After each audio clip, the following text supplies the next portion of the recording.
Hey guys, Welcome back. We're here for the top eight. top eight. Yeah, Constructed SorceryFest 2026. yeah. We Very exciting.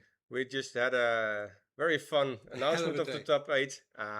Handed out the community prizes Hmm. for the judges, the foil swaps. Welcome back. Sorry. Yeah. Uh, We're watching here to check that we're live. We are. yeah, we are live. So, and that was so much fun. Did a Amazing. raffle, and there was a couple who came in today as visitors. Will play their first match tonight How funny. and then learn to play, and then actually will play in the Shield tomorrow. Brilliant. And they got to win the main prize at Isn't that the mighty? raffle. So that was the perfect. So they won the print from Master Necromancer from Jeff Mangus, Amazing. which inspired by the old Over Tower here in In Leeuwarden. Leeuwarden, Yeah, exactly. so that was amazing. So much fun. So now we go to top eight. Absolutely. And we have a match between Marijn and Creaser. We're going to cut over to the players now in just a moment. I think they're still getting set up. Yeah. But we'll be right back with them. And we'll also, I think, we'll be able to get a breakdown of what all of the avatars are as well. Yeah. Might be nice to tell people that in advance. Yeah. Perfect. So, folks, we're going to be right back. They're just setting up the table now. Fix that. Perfect. Richard's going in.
Okay, folks, welcome back.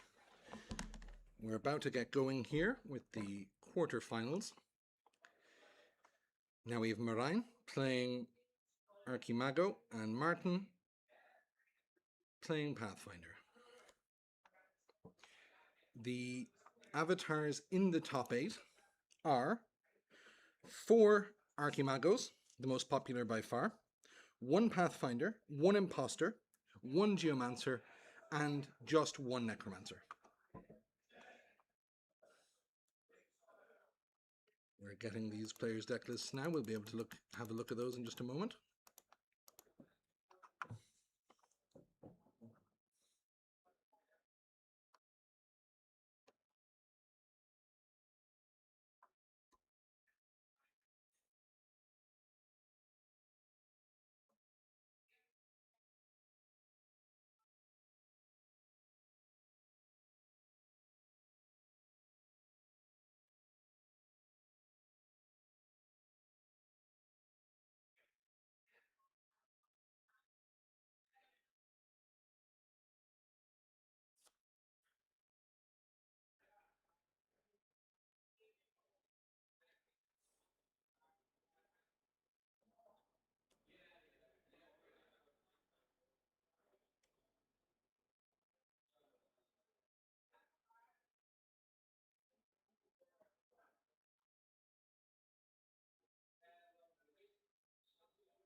Now, folks, apologies for the delay. We're just after getting the lists there.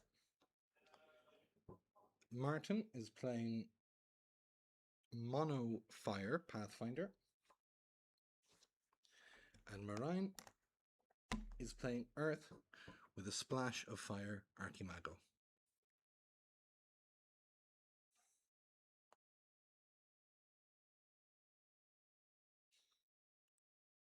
He does have the package of Imperial Roads, land masses, and we could see him messing with the Pathfinder's path across the realm here.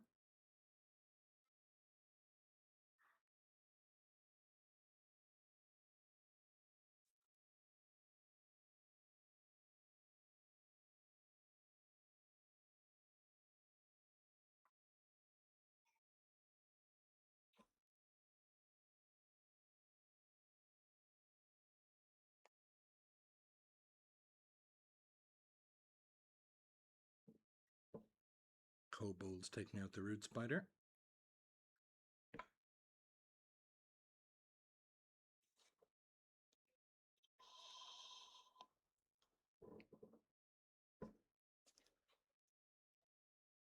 Yes, we see in the chat that people are saying it's surprising to see only one Necromancer. In case anyone missed it earlier, we can repeat the decks that have made it in. There's one Necromancer, one Pathfinder, one Imposter, one Geomancer, and 4 Archimago.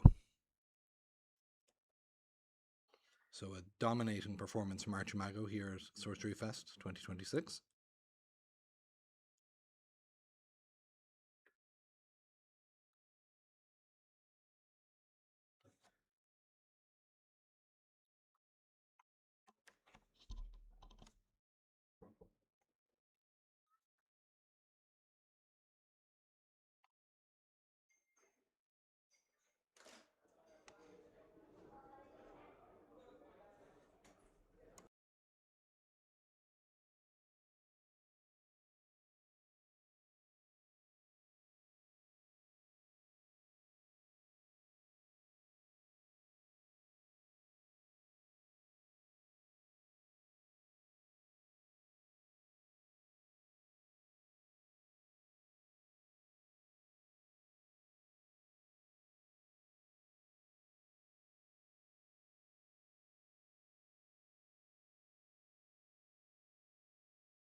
So Hello, folks. Sorry for the silence there. We've been trying to resolve any audio issues we've been having. Please do let us know in the chat if we're still too quiet or if you're able to hear us at a good level now. Hopefully we're not blowing you away from your monitors.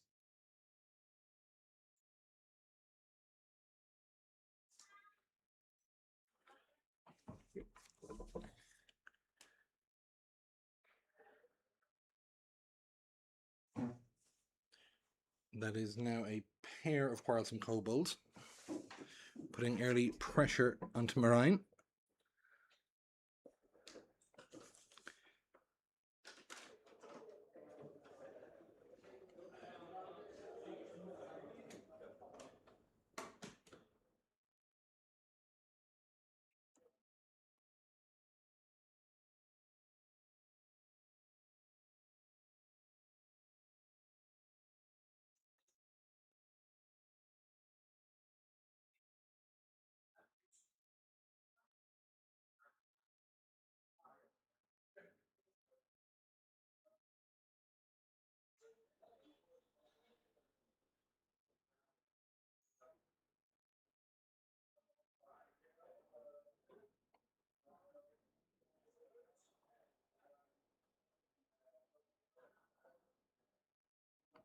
You're very welcome, folks. It's our pleasure to be able to stream it.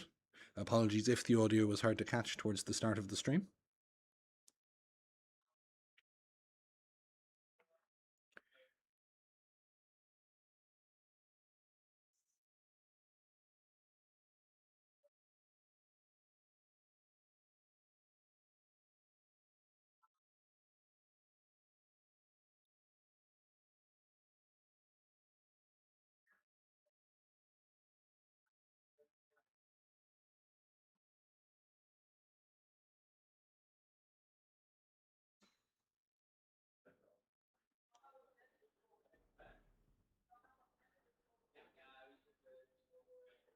Now, folks, Imposter there taking one of the Quarrelsome Kobolds and turning its damage against the other.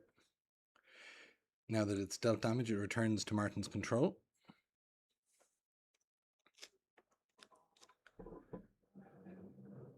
That's site number 5 now for Martin.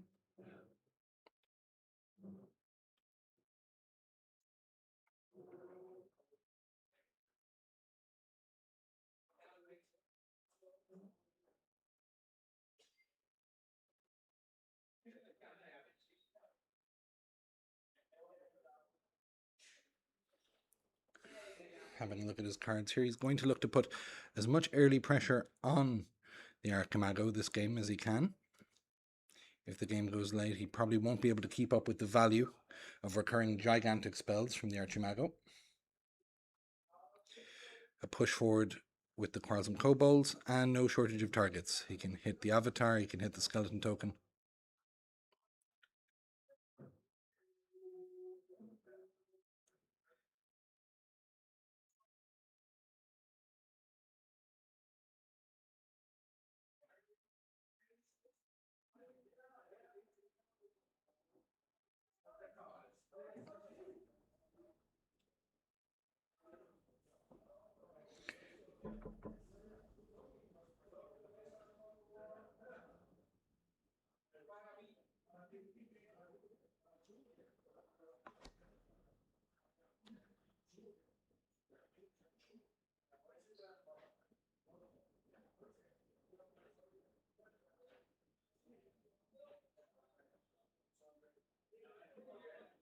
That looks like a red cap Poweries.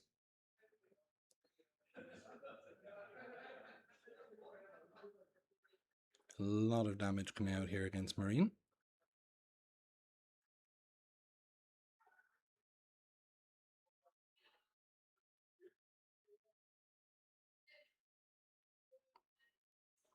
Marine using his face to clear out the kobolds there, in conjunction with the token. Oh, and Archangel Michael, a very, very good play here.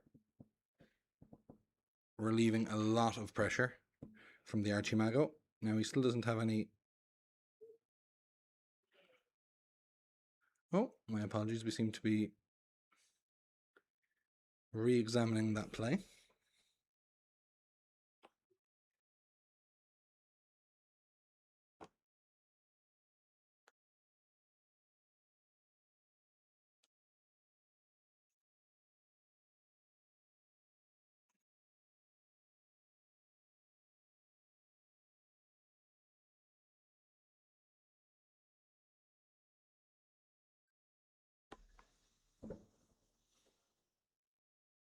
Yes, a very good catch. It appears he does not actually have the 4 Earth threshold required. And there we go, Gift of the Wolf. Clearing them another way.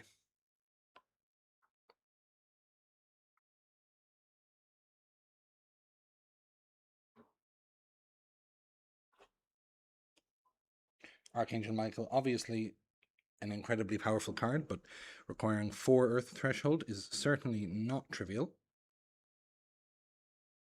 And even if you only have a small splash, as the Archimago does, it can still be too difficult to actually throw him out on turn 5.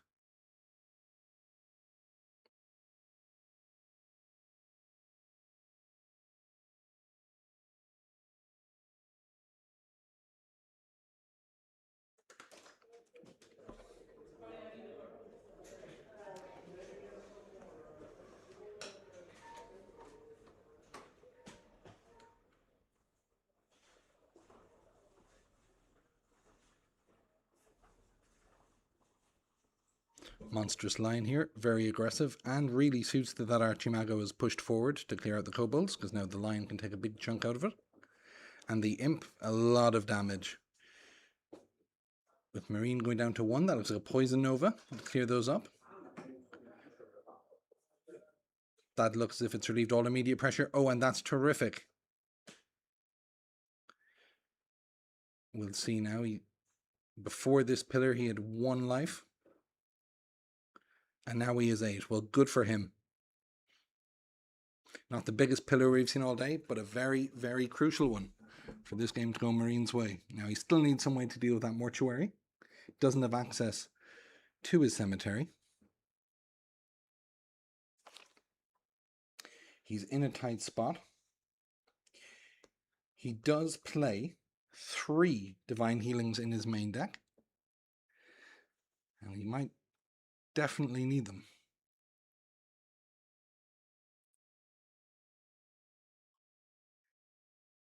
Hyena there wiping away a cemetery that Marine didn't even have access to.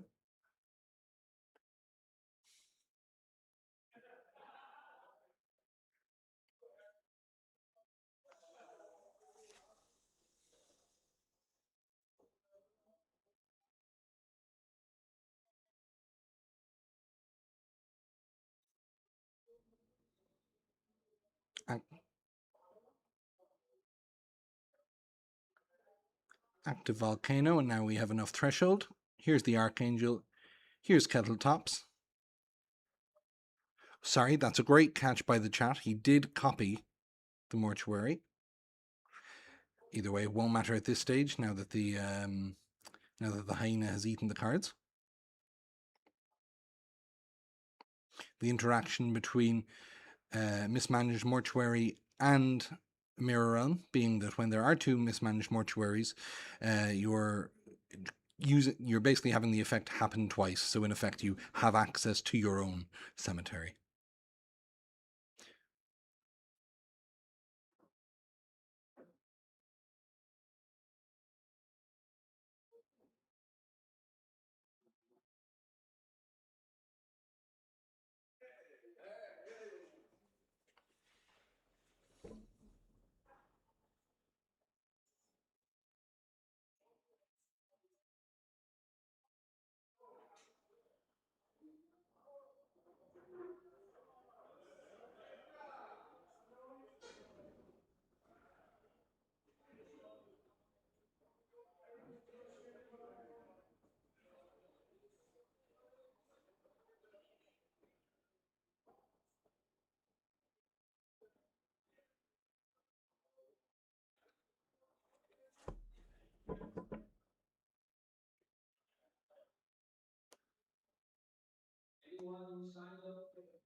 Here we go. The hyena is able to attack on 12. There's nobody around to block that.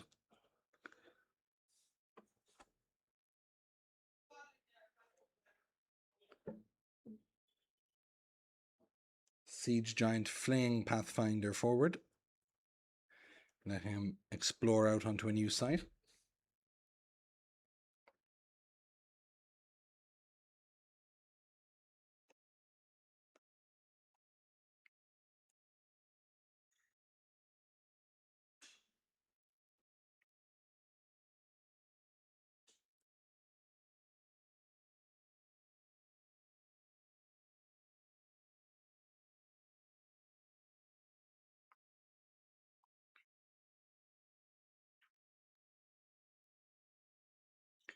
Marine has a double threshold site. We already got over the hump for Michael. Cave in takes care of the giant. Now just 1 magic in the Archimago cemetery.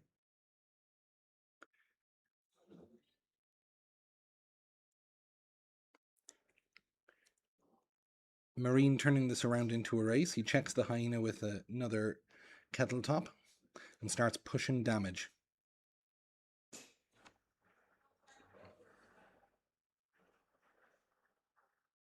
That's 6 damage a turn from that kettle top and the Archangel, which would put Martin on a 2-turn clock if he's unable to resolve the issue.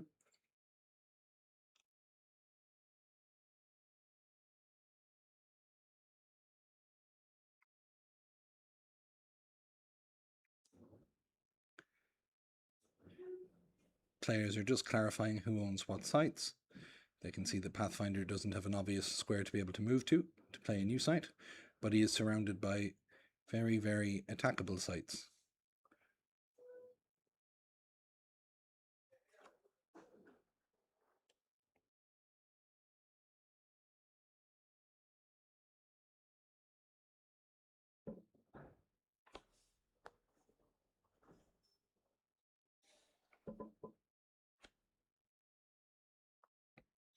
think that card was a Warp Spasm. Couldn't quite make out what it was.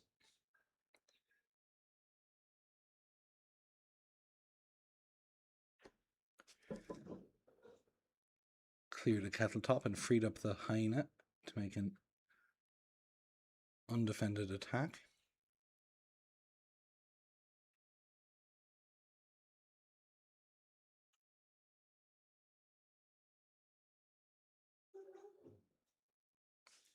Now our Archimago here on Death's Door.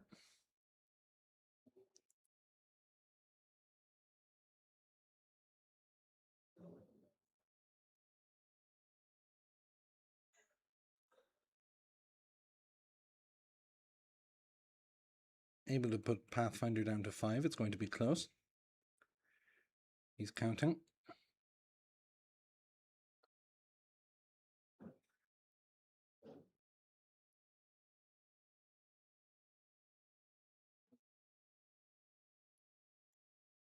And that's a guard.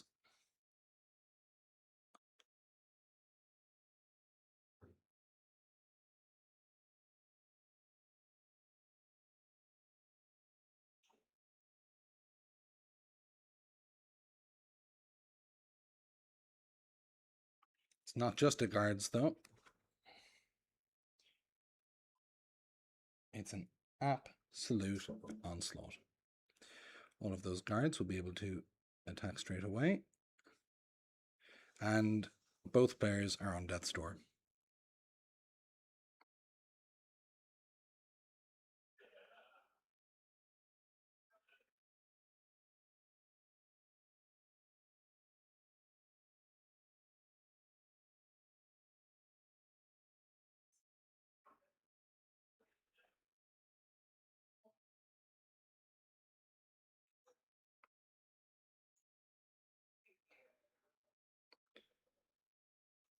Now, Marine obviously has a commanding board of minions here, but as both players are on Death's Door, any direct damage will take him straight out, and we will be moving on to the semi-finals.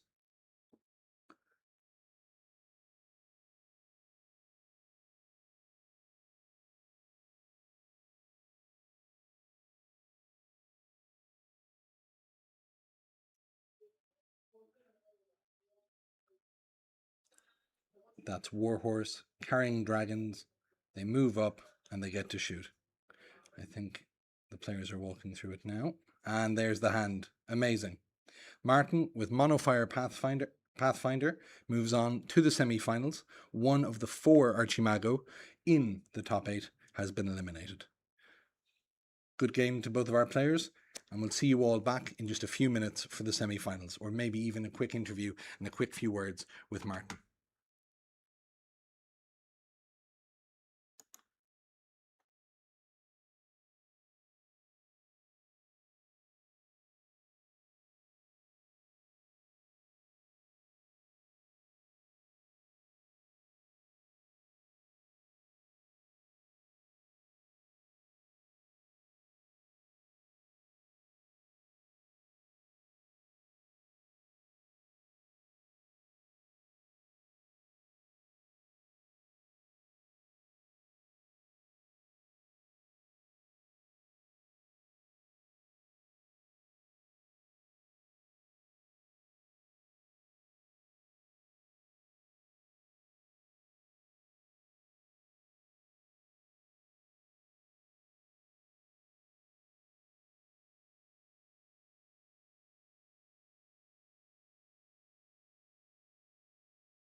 Hello, folks. We are back here with a brief interview before we move on to the semis. Now, we're just after watching a very explosive and a very exciting game. It's really tense. Really tense, big explosive start, and Definitely. then a very, very tight finish at the end. Yeah, he came back definitely. Yeah, it was really close. Mhm. His Michael killed a big minion of Mhm. mine. Also, the Pillar of Ceres was a really big help for him to heal. A big reset. A big reset, and I was like, do I have enough power left Mhm. to finish him? So I had to use my Warp Spasm. Mhm. So I could put him on death's door. Yeah. And later I kind of regretted it when I saw all those tokens. I was like, now is How the will I time. get through this? Yeah. How do I get through it? And his play to mirror realm my mortuarium was really, really smart. Mhm. He said he didn't play that much sorcery games, but Mhm. he played phenomenally. Yeah. It's really great. We've seen throughout the event today, and just for context, if anybody wasn't able to watch the last game, you were playing an aggressive fire Pathfinder Definitely, yes. deck, all in on aggro, all in on dealing damage and just getting the game over as quick as possible. Yes. And your opponent was one of 4 people in the top 8 playing Archimago. Archimago. Of course. So you obviously have a plan. It's get in there, be aggressive. Do you find that strategy is efficient against Archimago? I think it's the way to beat Yeah. Archimago. I think if you let him to go to turn 8, he craterize you, maybe the second time craterize. He's have a lot of explosive spells that are high cost. So in the early game, I need to try to find a way to do as much damage as possible. And I think I found a way. And in the end, it was really tricky to find a lethal way with all those guards. And in the end, I found it with the Warhorse in combination with my Yes. Dragonets. But I was like, is it my side? All its minions were on my side. So I Yes. was, is it my side? And it was. And you had to just be able to move right through. It was so close. It was a photo finish. Yeah, because I came on Death's Door too. Yeah, absolutely. Out of nowhere, he did a lot of damage to me. You had completely lost control of the board. I mean, Definitely. once the game goes that late, guards once, never mind twice, but once is enough to just say, okay, you're not playing for control of this board, really. Now you have to find some other way to get the last points. Yeah, like his Michael, I had to ignore it because it was as airborne and ward. There was almost no way to really kill it efficiently. So I was like, I ignore it, take the 4 damage. I have a big health lead, so I can take it for at least 2-3 turns. Yeah. So I just ignored it, and every time he attacks, he's tapped. He cannot defend. Yeah. So that's also good for me. My deck also has a lot of Archimago hate in the sides. Of course, you play Pathfinder, so you're not guaranteed. I was going to say you were actually very lucky. Obviously, you can control your spell book. You pack in a load of cheaply costed minions. Oh, hey, guess what? You're going to draw them and be able to hit your opponent with them. But when you put in a mismanaged mortuary, I mean, you're not always going to see it as Pathfinder. Now, you happen to flip it on turn 2, like it cost you nothing. You're happy out. But you might not always be so lucky. Now, here it was even countered out by a Mirror Realm. Yeah. But it's interesting that you have to still pack so much into your site base, not just your spellbook. My first Plague Pest was my first side, and it's also a really good card against Archimago. I have the core is good against Archimago. I have Bureau for Control for Archimago, and then I of course have the Mortuarium for Archimago. So most of my sites is focused on Archimago. And speaking of sites, Archimago can do a lot with sites between Imperial Road, Landmass, and I think a very common tactic maybe against Pathfinders is as you move in one direction, you're committing and saying this is where my follow-up sites will be, and the Archimago can in effect block you and say there's actually going to be a limited number for you. Now in this game, up until the point where you threw your avatar across the board, an extra square, up until that point, you actually were locked onto 6 sites. Do you think that's being locked on 6 sites? How bad do you think that is for Pathfinder? Is that manageable? 6 is the minimum. If I have 6, I can play all my cards in my deck. But some combos I cannot do. But the most important combo is probably Warp Spasm into Blaze of Glory. That's 6 mana. Yeah. It's really explosive. But with 7, like you saw, I can do Warp Spasm and Shattered Strike for those extra damage. So I prefer 7 or 8 mana, but at 6, you'll take all the mana you can get, but at Definitely. 6, you won't cry foul. Because if you have Imperial Road, I'm already happy if I get 6. It's such scary because I like to go second, and most people like to go first. But I prefer the extra card, the scry.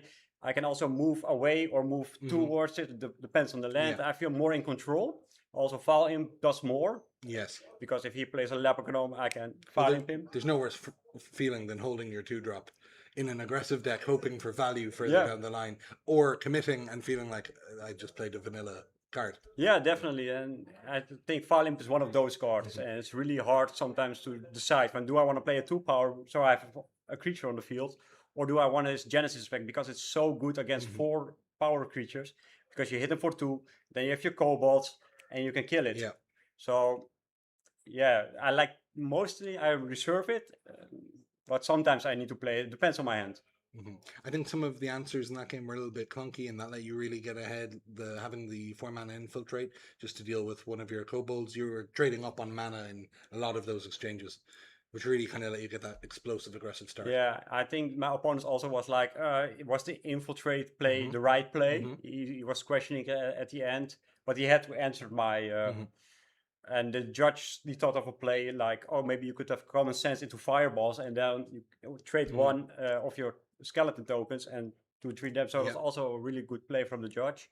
And yeah, the skeletons did a lot of work. So that one side of his really helped him out.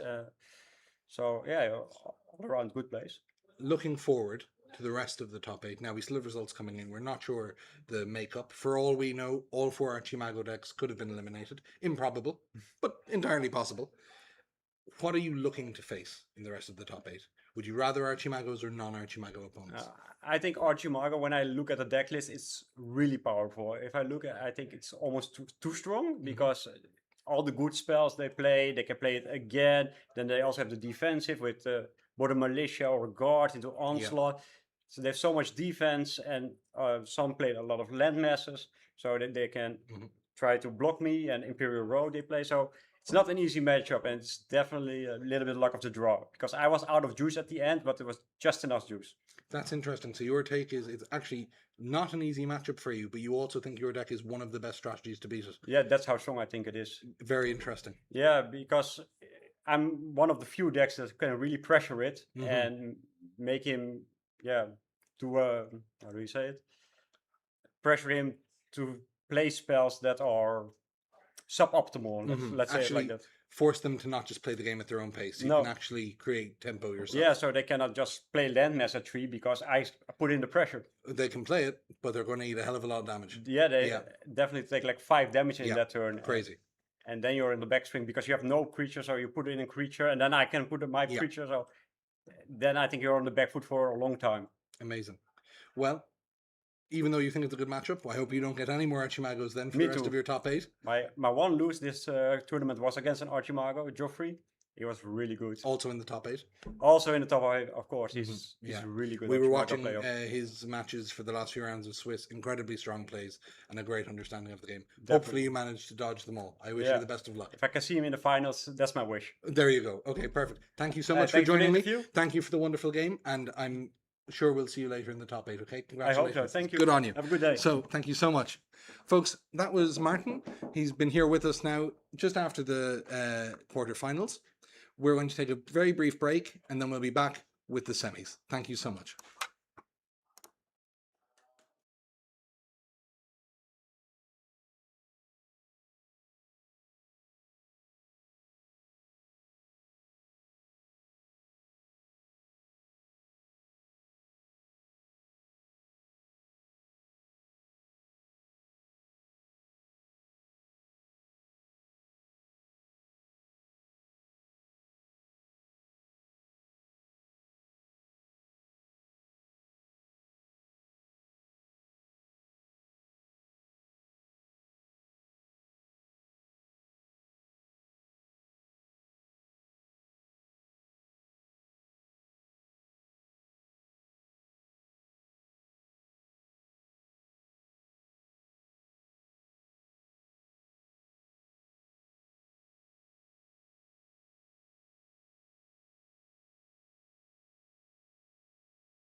Hello, folks, and welcome back to the semi-finals of the constructed event here at SorceryFest 2026.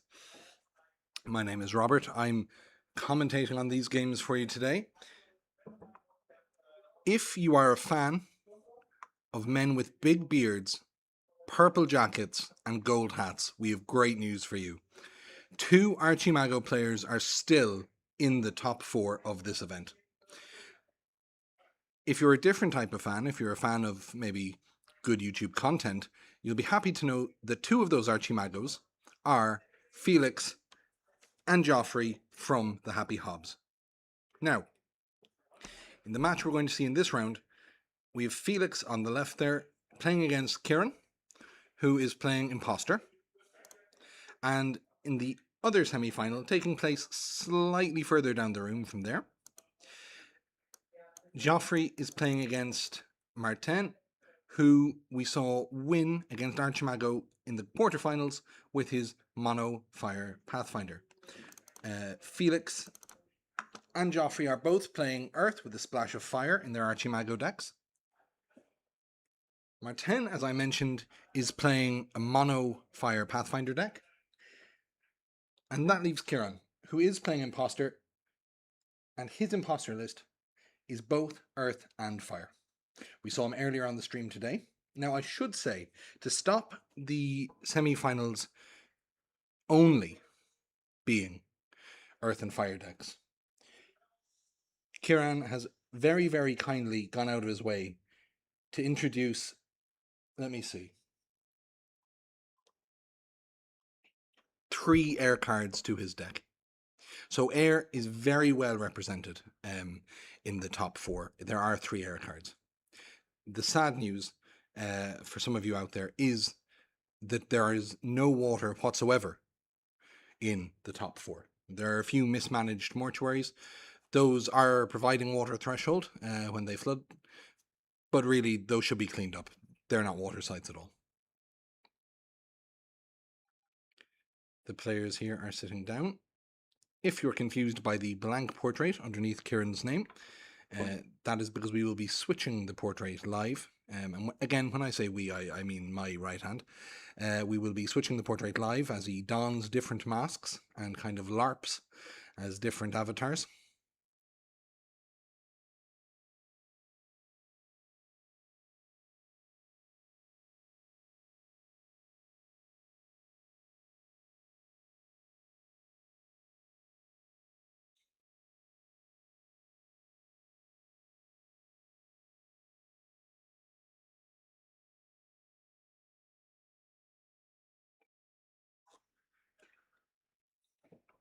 There we are, Imposter hitting the table.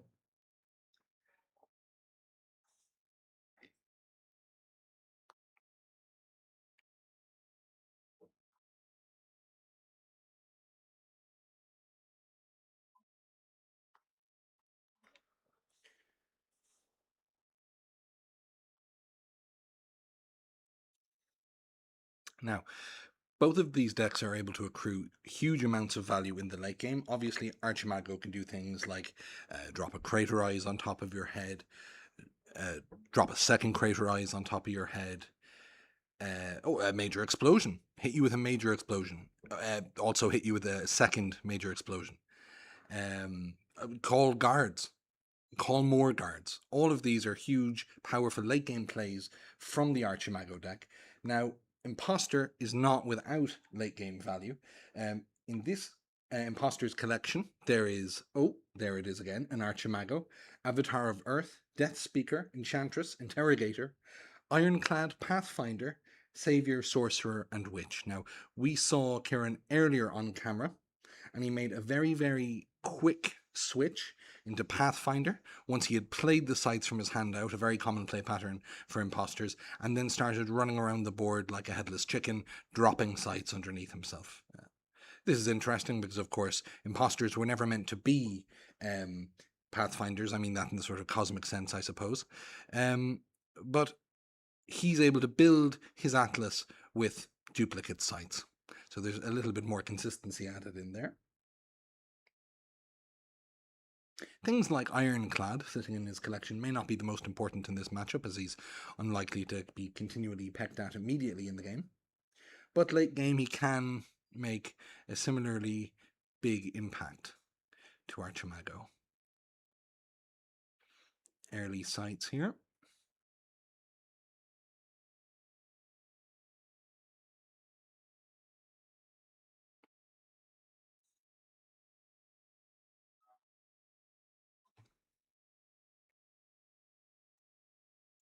Now, we saw Kieran previously have to play slightly defensively with his imposter to keep it out of the way of being hit and losing its mask, but that may not be as large an issue against Archimago.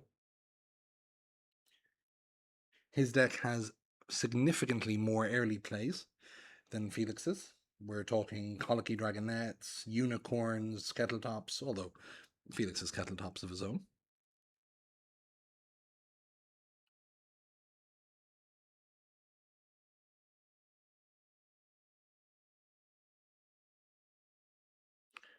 Turn 2 Kettletop there. The Kettletop mirror match.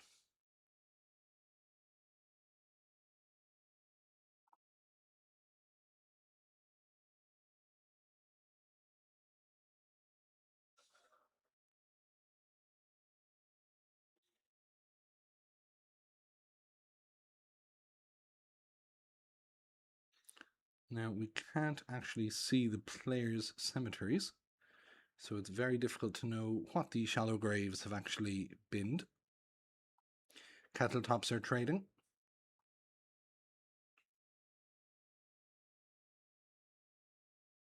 And that's an Order of the White Wing.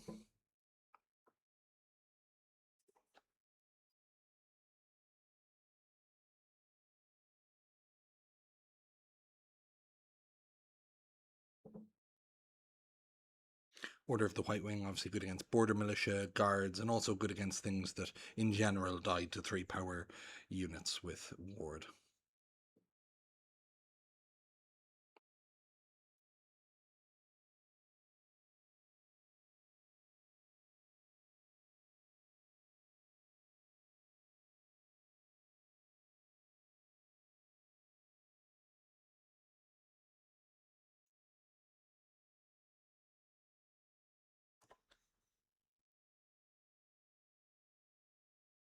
Okay, a step there for Felix. That has just given him access to Fire Threshold. I see a question in the chat about the number of participants today. Ultimately, there were 125 players in the event. We had 7 rounds of Swiss, and then we had a cut to top 8. So it's been a very long day here after we were going till almost 1 a.m. last night. Some of us managed to sleep, others didn't. And then we're running it back again tomorrow.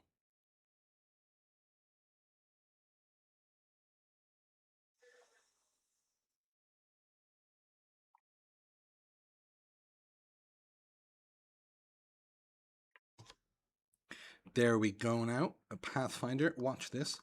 Let me click the button.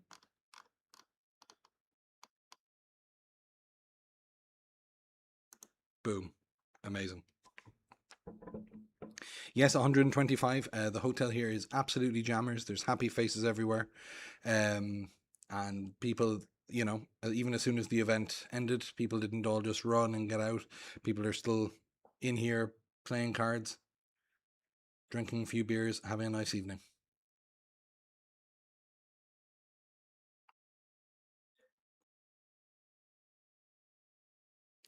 Now the orders moved up there, allowing these foot soldiers to attend the farm.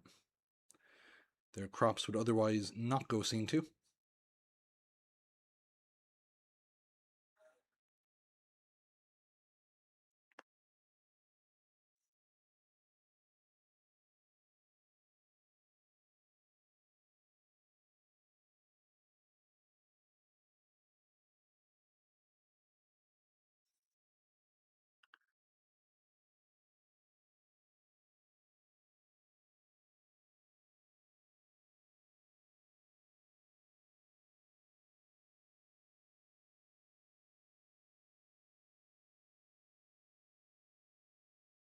The avatars in the top 8, I see people asking there in the chat,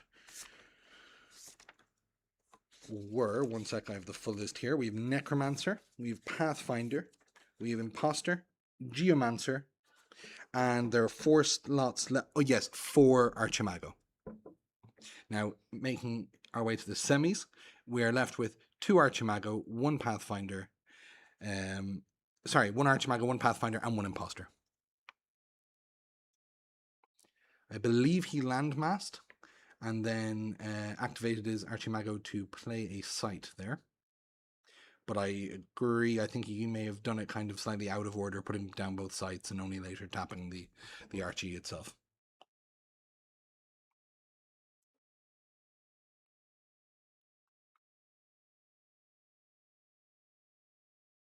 Heirloom lost. Just been found. Now, we're going to count threshold for the Archangel. We've had issues with that before. And there he is, look at him. All holy and covered in a ward. Fair play to him.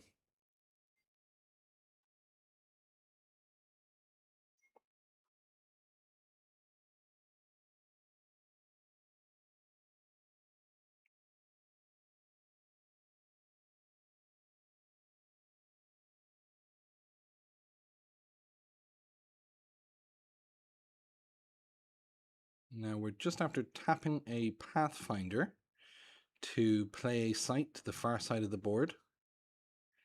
I don't know if that's how Pathfinder works. I could be mistaken. Unless I'm missing something.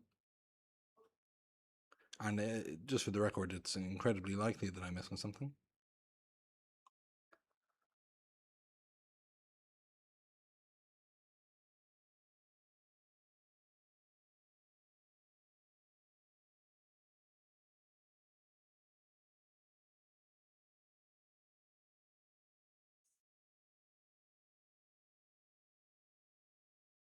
Oh, that's a very good point. Yes, he does still keep the ability. Yeah. Reading the card explains the card. Thank you very much.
The aggressive site placements from Felix have left him with an heirloom lost there that he won't easily be able to defend from that unicorn. Obviously, he does have a good board presence in Archangel Michael, but it's slightly far away. That looks like a border militia. Now, there's a lot of border that this militia will want to involve themselves with. Looks like 4 sites to me.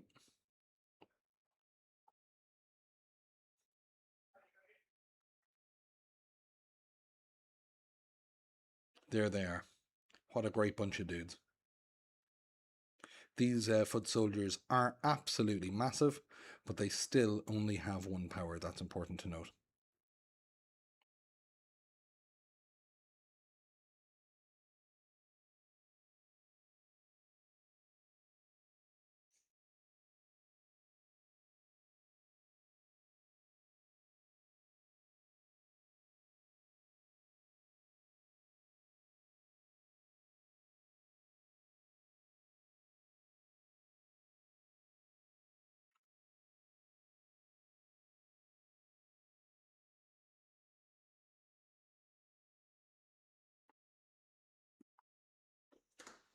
Kieran now staring down a plethora of foot soldiers.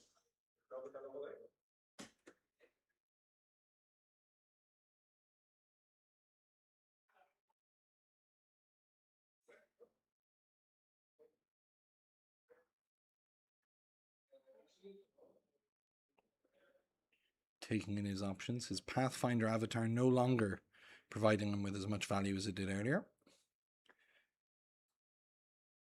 But it may not be a good time to switch.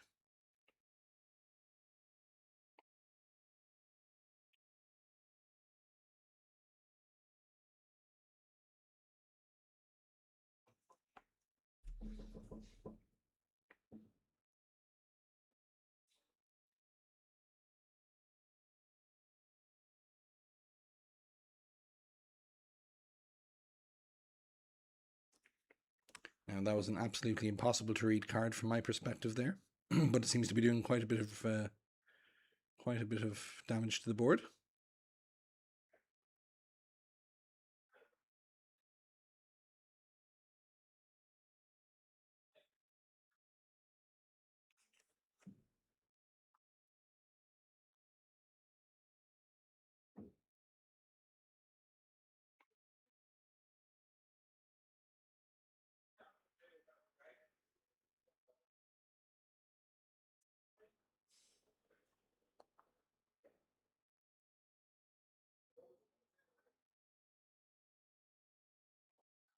I'm looking to see what that was. I think the chat is correct. I think that card might have been the Peasant Revolt in Kieran's deck, turning sites into rubble and handily dealing with Archangel Michael.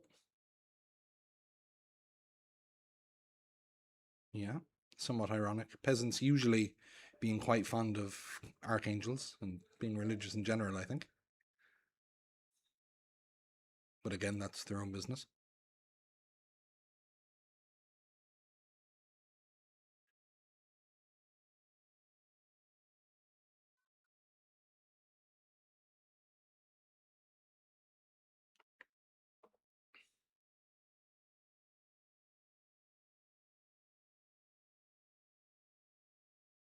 Kieran ending his turn there with a kettle top and back to Felix. Felix starting to feel the squeeze here, maybe, where once he had a strong cohort of young foot soldiers under him. That's all gone now, and there's significant pressure coming through from Kieran.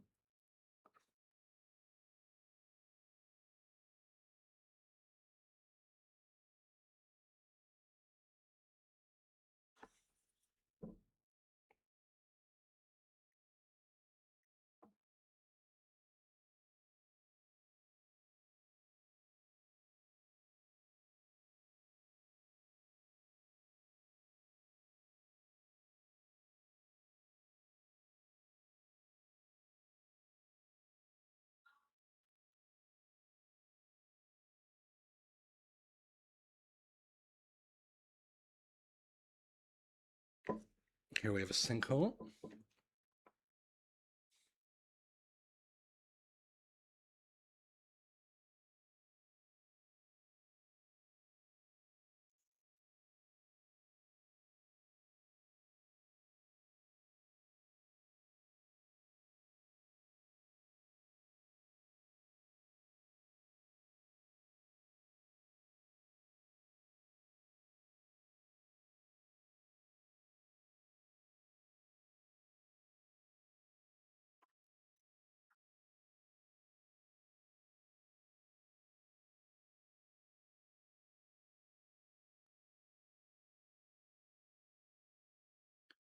I can't quite make out what card Felix played there, but the unicorn is after saying sayonara.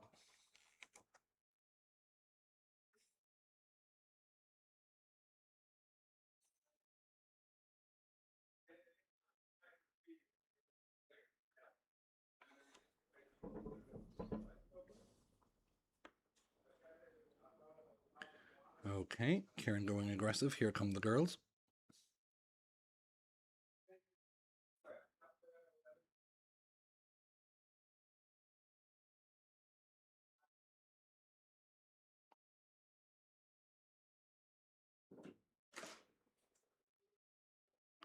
staying as Pathfinder for now, and he's just played his second Root Spider. Root Spider, which Richard mentioned earlier, was the most sought after card, or one of them certainly, from this weekend.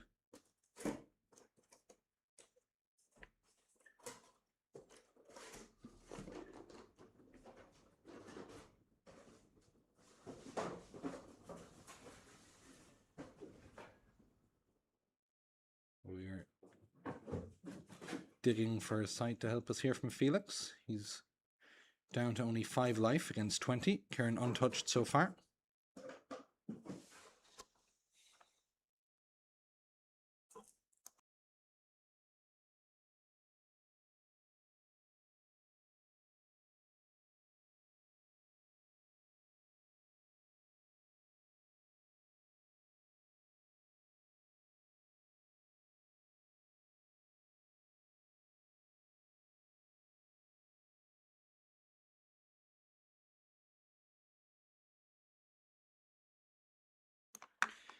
The 45-minute timer there might have been upsetting some people in the chat. In fact, I know it was. There's no problem. It's been removed. These rounds are untimed.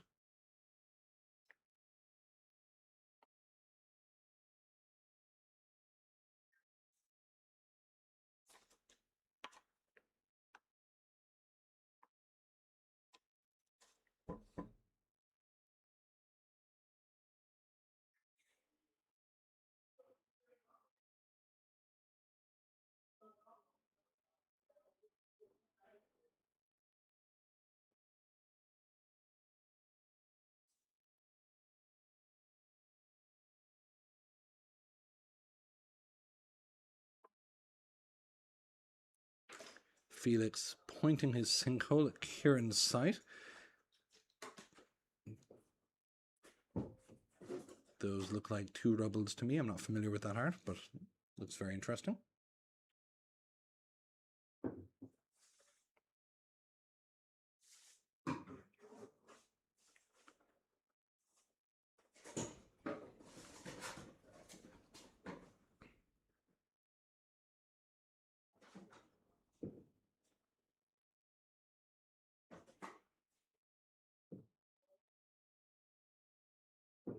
Pathfinder, of course, able to replace these rubbles. There we go. That's a desert.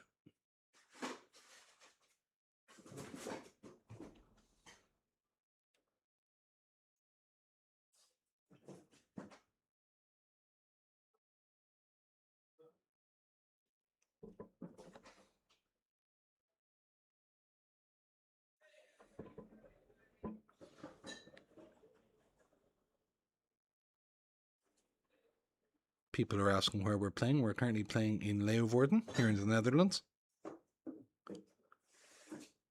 Home of Sorcery Europe. Home of Sorcery in Europe, the very first European Grand Contest.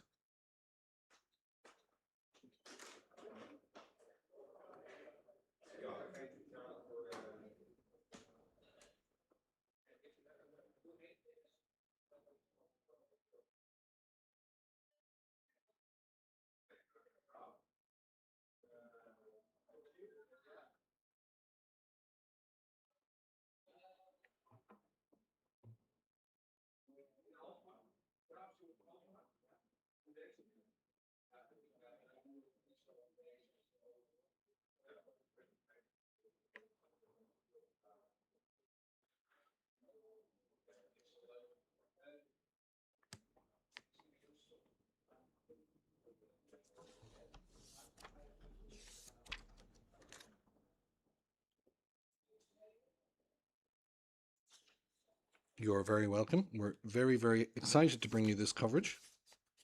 I think we have over 150 players signed up for the weekend from over 19 countries around Europe. So we are delighted to be part of something so big and so exciting and the first of its type in Europe.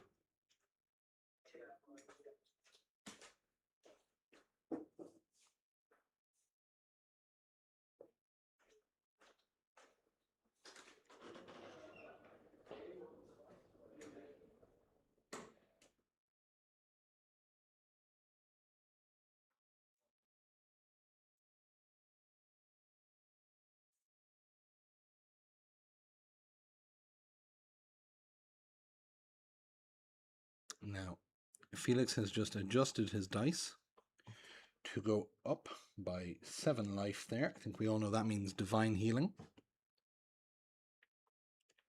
He's trying to find some space in this game.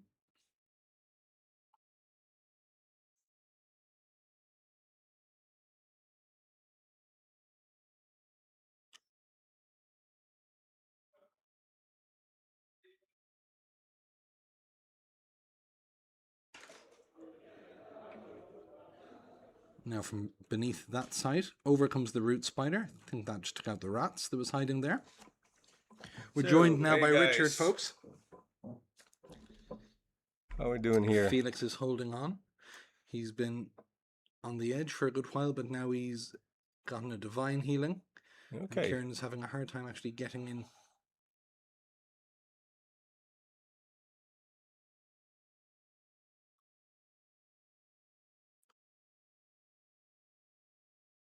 And there we go, crowding into that site there. That's going to be 7. Cancelling out that divine healing. Yeah. Unfortunately, that puts the dragonettes in a position where they can't really do much of anything with their missile. I'm sure Kieran will get over it in time. And we're switching. Pathfinder has now become Death Speaker. Ah, cool. Amazing setup here. And a huge setup, which if I'm not mistaken, Richard, and I don't think I am, you made. Yeah, so I made it. Yeah. I'm glad it works out. Well, you make it, Richard, and I'll talk about it. So there we go. Yep. So did Felix go to Death's Door? I believe he Yeah. has. Because of my laughing, though, I can't quite see what did the last few points. He took 7, and I think he would have gone to 4 at that point. Yeah. And then at some point got 4 more. Yeah. It just goes to show, Richard, you should never laugh. No, yeah, no. Chat can help us. Yeah. They can tell us what happened. But I would have loved to have Felix have a shot at the winner table. An all Hobbs final Yeah, would have been great. would be something great. And we know... The Archangel of the Death Speaker. Amazing. Yeah.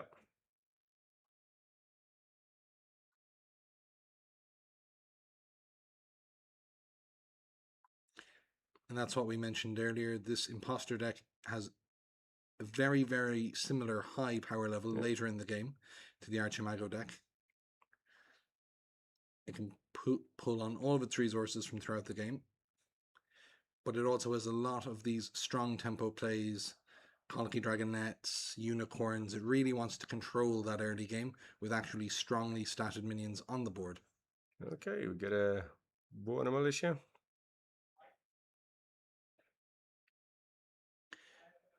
Now that's interesting. This Border Militia is the second to be cast this game. And in the first one that was cast was on a completely different part of the board for Felix with his troops much further up.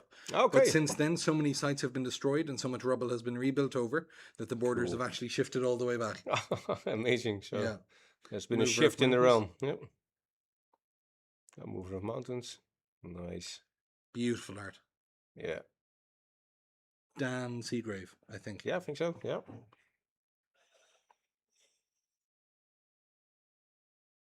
What would you do, Richard, if you could move mountains? Would you do it? Would you try to make a job out of it? Sorry? If you could move mountains, move mountains. what would you do? Oh, yeah. You might be. You keep yourself busy, or would you say... Probably, yeah, but it sounds like back-breaking work. It does, doesn't it? I suppose we can all move mountains. The question is how easily. Yeah.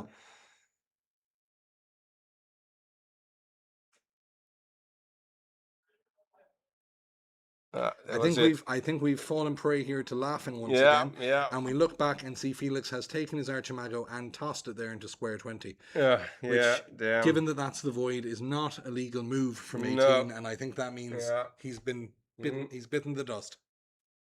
He has. So that's the end for one of our Hobbs.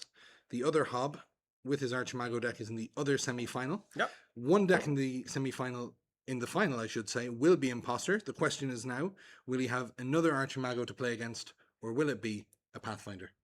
Yes, we'll have a find out. Shall I see if I can get Felix or Kieran Absolutely, up here? Absolutely, whoever you can. Yep.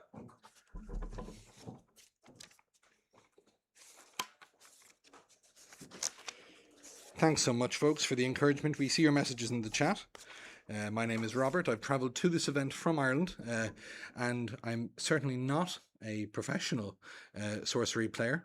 But my hope is that this weekend we can provide some amount of entertainment, some amount of fun, and a good insight into the event. I thought it would be much rather to have people here who were enthusiastic and enjoying the weekend than have nobody because all of the pros were busy playing. So thanks so much for putting up with us. Richard has been a terrific host, and the two of us are having a great laugh here watching these games.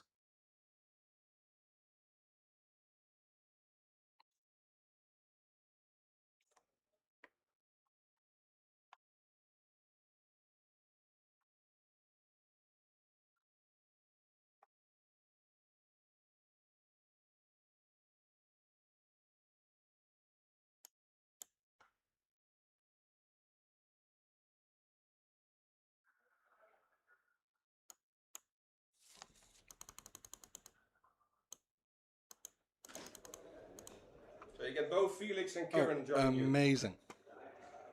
in a sec. Now, folks, we're about to have, I don't know, would you call it a double or a triple interview, but it's going to be, or maybe even a quadruple if Richard is still here, but we're going to get both players from that semi-finals game. Yeah. We'll flip it over now to myself and Richard. No, I just Hello, folks. leave. Hey, guys. No, I'll leave you to it to interview them, Robert. And just a heads up. So after the finals, we also get the winners, the winner on stream. Amazing. Have a chat with them. Show you the prizes that they got. Super. So don't, if you want to enjoy some more, Yeah, absolutely. don't switch off straight after the finals. But there'll be some fun streaming. And even when you do switch off for the night, when you said, I've finally had enough of those two heads, you'll hopefully be right back to us tomorrow. Tomorrow, yes. We don't tomorrow quit. Tomorrow is Sunday, we're playing Sealed. Sealed, 7 rounds of Sealed.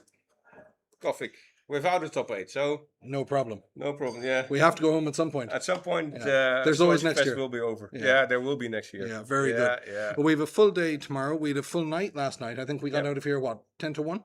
10 to 1, yes. 10 to 1, very good, yeah. Great. Like now it will be way shorter. Yeah, for sure. But that's okay. A bit of dinner, or maybe a bottle. So yesterday was work. Mm-hmm. We worked until maybe midnight. Mm-hmm. So we'll have a beer later. Yeah. I think a bit of socializing is in order. For sure. For hard-working dudes. But I saw some commentary that said that they're enjoying the stream. So you're doing a good job today, Robert. I'm doing a job. I'll leave it up to everyone else to say if it's a good one. But I'm having a wonderful time. Chat, if you think Robert is doing a good job. Stop now. That's only embarrassing. That's embarrassing. No, it's Thank you very much, Richard. Thank you. Now, here they are. There they are. Beer in hand. We'll get them in here. Yeah, absolutely. Listen, I'll stay on the right-hand side here. I think I have the biggest head. Let me have a look in the chat. Who's in the chat? Some people that I know. We're being joined here by Felix. 1 second now. Froggy Margo, I see already. Hey, Mitch, how's it going? I haven't seen Froggy Margo message in quite some time, so it's almost as if the moment you turned up, there's a message in. Usually around for the limited content.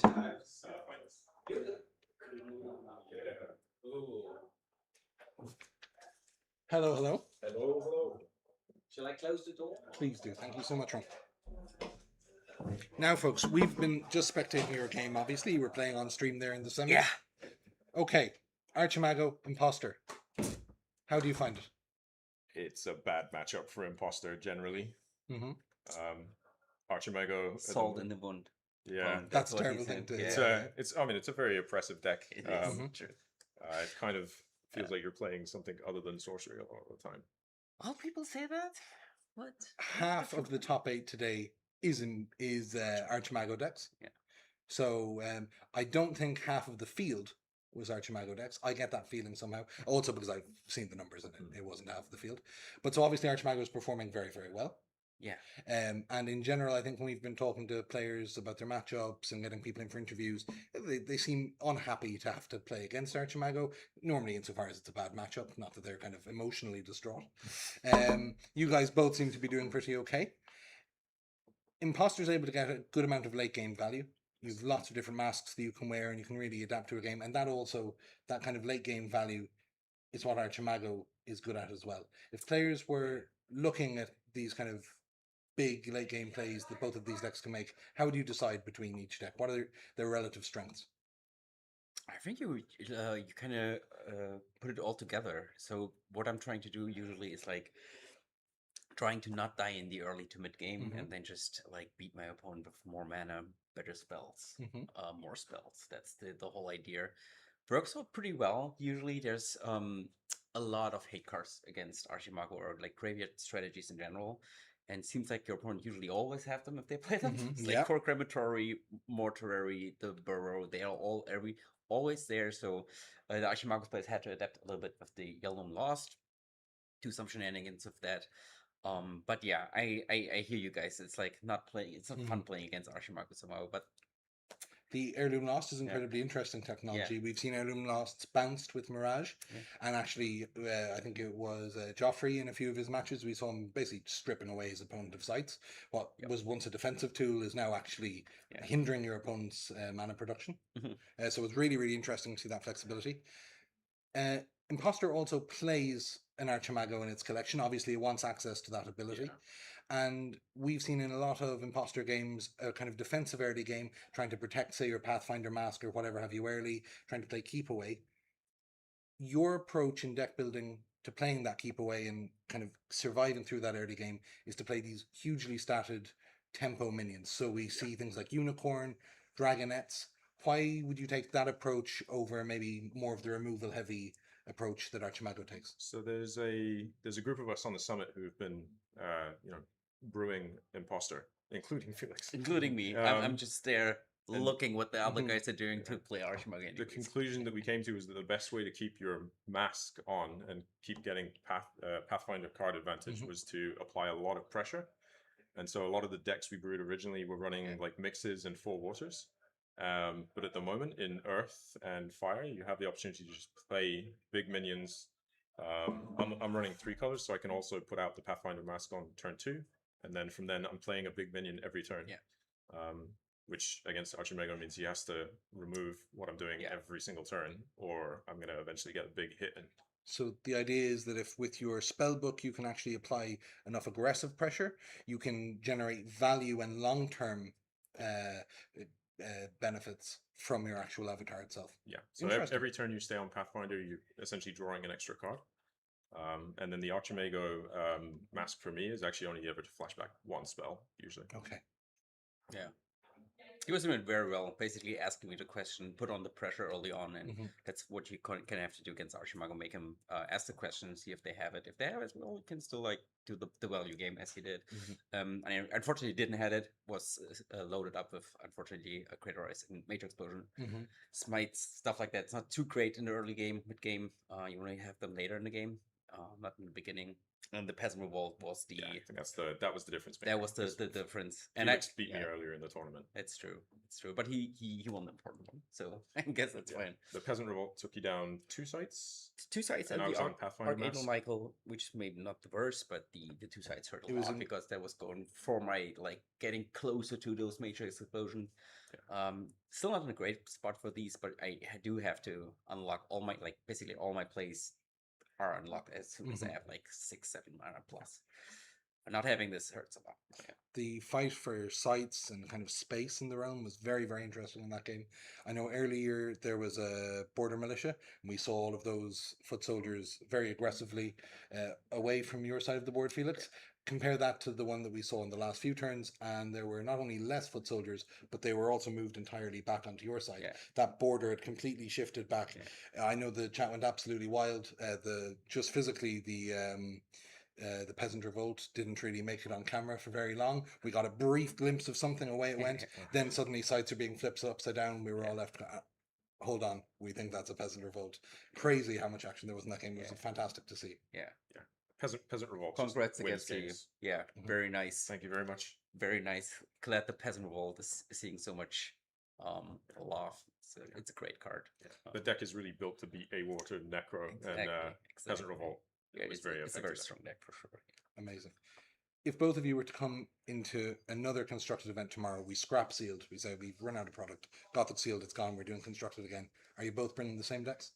No, definitely not. I keep saying that, but then in the end, I play up come up with Archie, but I was honestly I'm a bit tired of playing this avatar. It's still fun, it's cool, but it's also mentally so taxing to do. I was figured out last round I was really not the brightest guy ever. Still made it through the mirror, which is a tough matchup, but I think for the next tournament, it would be tomorrow. I'm not having the energy to do it again. I would be just necro or something like that. Or actually imposter, maybe like imposter. You like him, but you might switch over. And would you continue to play imposter? I think I would swap out 3 deserts maybe for funeral pyres, good. and because I don't have any hate for Archie at all, and seeing half of the top 8 being Archie, I would. But you'd stick on imposter. I would stick in the Stick on imposter, a few tweaks. Yeah. Okay, brilliant. Talking to people, one maybe last question that I'll throw to you guys. Throughout the event, kind of been talking a bit about cognitive load. So how you pick your avatar. Some people are like, I jammed Monofire Pathfinder because I think it's fun, I think it's cool. Some people are saying, I'm jamming Monofire Pathfinder because I don't want to have to think too much. I don't. When you're playing a 7 round event, and then if you're doing very well, you get to your top 8. Not only are you playing for big chunks of 45 minutes at a time, but those are high pressure situations. How do you guys kind of deal with long tournaments, and what do you do to kind of keep yourselves mentally fresh, or do you just let yourself unravel by the end of the day? Yeah, I think the last one would be true for me. I think it's just I played like I haven't really played in the last 2 to 3 months too much, but before I played like on a regular daily base, basically, and just having a lot of reps means that you see most of situations you already saw, so you kind of can like do like autopilot and do a few plays in between that you don't have to think about like initially, and just go with like how you feel. Basically, well, yeah, do the practice a lot, and then you could just get better. I think it's the Put prep in before, and it saves you thinking on the day. You can kind of rely on learned patterns and recognition of what you see. Sometimes it also helps. Like for example, we were playing in the Swiss round, and I was holding back my border malicious so much because I was so afraid in playing King of the Realm, because King of the Realm is like the counter card. So if you don't have an idea to like, if you usually want to pair it up with Onslaught if your opponent is on Earth, or Pete Pepper or Farmel, so you can get them tapped in and do a little bit of aggression. Never had the Onslaught, and I was like, oh my god, do you just risk going Border Militia here? And if he has the King of the Realm, after he told me I don't have it. So that was like a slight advantage for me, to be honest, going into this matchup, because I was This is like, him looking you in the face, just apropos of nothing. By the way, I don't have it. Exactly. Okay. And I was like, wait, that's cool, because now I can just freely cast my Border Militias without power. Yeah, and just one question: did you have it? I don't run it. Oh, he doesn't have it. Yeah, There I you know, go. I know. He can't have it. Yeah, that's what I mean. That's what I mean. Yeah. You don't have it. It's like, Nope, I don't run it. I'm not running any Archie hate. I'm just my plan was to pathfind around the side and get in his face, and so if he was going to blow me up, then we were both going together. And I think the cognitive load part. I mean, I think I was actually, this is my first big tournament, so I was really most nervous in 0 to 4, and then Felix was my 5th game, and I think from that point on I kind of calmed down. I'd had 1 loss, and then it was more relaxed. Cool. So actually, getting a loss kind of let out that bit of steam, and suddenly we're. I was really worried that this was going to go on until like 1 a.m., but I think we're okay. Now the finals is on timed, just so you know, so there is still room for that to go on till 1, 2, maybe 3. You'll probably deck before then, but just in case, draw very slowly. Guys, one last question. It's really, really nice to hear the two of you. You're so friendly with each other. You come in, you're happy to interview. You talk about how you've been playing games on the Sorcerer's Summit. And something, kind of, again, another theme that we've been picking up on this weekend is there's a huge community aspect to Sorcery. People here know each other, and if they don't know each other, they get to know each other. Now, you obviously talk about brewing decks, and you obviously have very closely knitted relationships with other kind of high-performing players. But if somebody said, I want to take that step from buying a few of the intro decks, or opening a few packs once a week and playing at the kitchen table, what would be the first place that you'd say, go here, do this, talk to these people? It's got to be Summit. right? Summit. Yeah. Summit is the highly competitive online league. Yeah. That's the Sorcerer Summit. The Sorcerer Summit. It's a Discord server. Summit if you're cool. Yeah. Yeah. Gotcha. Exactly. No problem. Yeah. Otherwise, you can also check out the YouTube Trolls of the Realm Yeah, absolutely. content. There's some cool stuff. Yeah, I think you might be on that. Yeah, exactly. Okay. Oh, that's up. Including videos telling people don't prepare for Archie once you Yeah, have tournaments. Yeah, the chat have noticed that. That's not gone. Really? unnoticed. Oh my Just, God. They're Yeah. saying so interesting. Both of these dudes rock up with Archimago. They're saying don't play Archimago. Yeah. Why would you play Archimago? Yeah. We've both made it to the top 4 with Archimago. To but be that's fair, I didn't prep for Archimago. Well, you have like some like you could put in funeral price, for example. I didn't do it because I was like, it's like maybe Joffrey And I'm gonna beat him anyways if I play him right. sure, So it's yeah. just don't worry about that at all. Yeah, I'm a little bit sad that I don't get my revenge on Joffrey. Last year we were in the final. So this year, Sky, you have to do it. You have to I'm also owed a dethrone him. revenge on Joffrey. Yeah, dethrone him. Now, we don't know the result of the other semi-final. When I say we don't, I mean I don't. I don't know if you guys know it either. Maybe they're still They were playing. still playing when we came in. Okay. They were still playing. I think it peaked, and it did look pretty good for the man himself. The man himself. That's Joffers now. Yeah, it's Joff. Yeah, Amazing.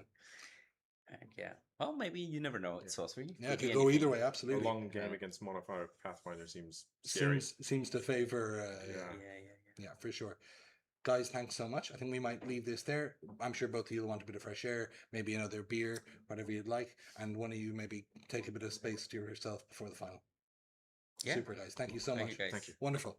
See you. See you, folks. We're going to be right back in maybe 5 to 10 minutes. Could be anything up to 3 hours, really, and we'll get straight into the final then. Thank you so much.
Hello, folks. We are live here in the finals of SorceryFest Constructed for 2026.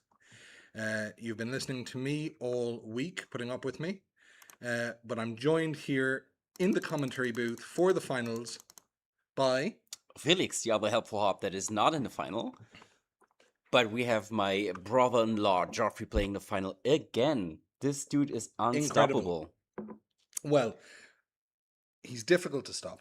We don't know yet, is he unstoppable? That is very true. We're one game away from knowing if he is unstoppable. I'm always trying my best. It's so tough to get this. It seems like you can blame luck, you can blame whatever. It's at the end, it's like you play sorcery, everybody has 60 cards in their atlas, 30 sites in their spell book, and Joffrey's the winner of it.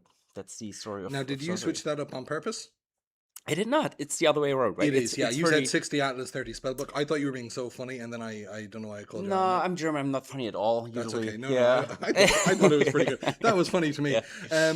Listen, Felix, you've also done amazingly yourself here. You said you were not in the finals, but you did get as far as the semi-finals. We saw you moments ago. Yeah. Unfortunately, getting fairly hacked to bits by the imposter But here. I love it. It was by our good friend Sky, who we play regularly on the Discord, and he was basically kicking my butt with a peasant revolt pretty bad. Yeah, And that was a that beating. was one of my. I love peasant revolt. It's- It's so flavorful. It's so powerful. I love it. So I don't really feel mad about that. Both players here shaking hands. Shaking hands. Great physical mechanics here from the players. Exactly. A firm grip, I think. They both got in there well. Yeah. Now, Felix, you're going to be, I'm just letting you know, but I think you might have already gathered, you're going to be giving us more technical analysis in this game. I'm going to be here more for color commentary and kind of light-hearted commentary. All right. No Then pressure. I'm If you already want- at my third pin, so maybe it's not the most like. Don't blame me later if I'm not getting everything 3 correct. pills now. We can't be acting like that's crazy. Okay, that's very normal. Okay, listen, if you get tired, you tag out midway through. I'll tag in. I'm trying my best here. Okay, perfect. But I do know both decks a little bit since like Joffrey and we are playing the same deck almost. He has one more assorted animals. I don't have 2. He has just a single one. I do have I have a King of the Realm in my deck. He doesn't. And the imposter is very interesting. He's playing free color imposter. Yeah, he's got that bit of Wow. He's got that bit of dog to air to him. True. In this case. What I like about it is, hey, if you want to go far in a sorcery tournament, you do need a little bit of luck. And why not go if you get the luck anyways, or you Yeah, bank on absolutely. it? Just go free color and have the best of all of these colors. Now, with that logic, why don't we go for 4 colors? Yeah, I think there's almost this. Yeah, there's like a certain amount of luck. You know what I mean? Yeah. It's nice to need a bit of luck. It's not nice to need every bit Every of luck. Yeah, exactly. I totally. If it's all, there needs to be a little bit luck for the other guys in the room as well. So they are both still shuffling there. Do we know who goes first? If it's by dice wall, I assume. Can you see the dice wall? Well, they're already looking at their spells. I was very confident when I was looking at my spells. I was looking at the common sense. I was looking at the cattle top. Forgot the third one, but all the type of spells that you want to see. All right, there we go. Farm there. Imposter going to start off with a step. Very nice, fixing colors early on. Joffrey has a village. We don't know which one. It's a humble rustage. Some village. He gets a token out of it. And yeah, let's see. I mean, I don't know who you're rooting for. I'm having a hard time. It's like in my heart, I'm still with my helpful hot brother Joffrey, even though at some point somebody got to stop him.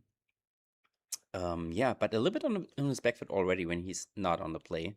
So imposter having easier time going into Pathfinder mode without getting interrupted, because that's a hard part for Archimago. If he flips to Pathfinder on turn 3 or 4, goes sideways with that deck list we play in Archimago, it's mostly just the firebolts. And if you're not like in line of sight anymore, it's hard to stop him. So what you can do is like aggressively landmass to lock him in the side corners, and it's probably what he's trying to do. All right, we see the first attack. It looks like that's a exorcist by Sky, the imposter And the player. Jarrow Exorcist, really using it here just as a 2-power beater. I love Get it. it in early. It's I love it. blocking those firebolts that you mentioned. Exactly. We're kind of forsaking that bit of value that we could have gotten, Yeah. and we're saying, I want a body in the way. Exactly. And I do think it's like probably a card that he saw from the top of his deck that he didn't like kept after before the mulligan, because it's usually not a great card in this matchup.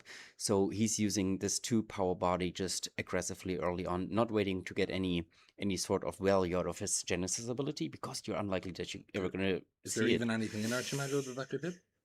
3 pins in, I can't remember, but I want to say no. Let's say no. Yeah, let's say no. That's yeah, a no. Exactly. There's nothing. Yeah.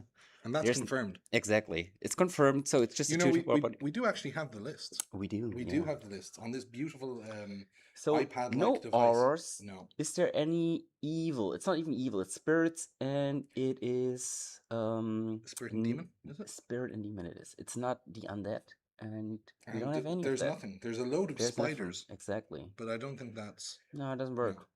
No, perfectly. So that's what I mean. He has a fair bit of knowledge into sorcery. Look at that beautiful artist proof as a Pathfinder. This guy really not shy in showing off his foil collection and artist proof collection, as you should be. Wizard stand on the side, always a bit scary into fire decks because they have so many charge minions, especially Seraphs and Raiders. Make it hard to defend that wizard's den, but on the other side, it's not the worst if you discard a spell with Archimago, since you'd be able to flash it back.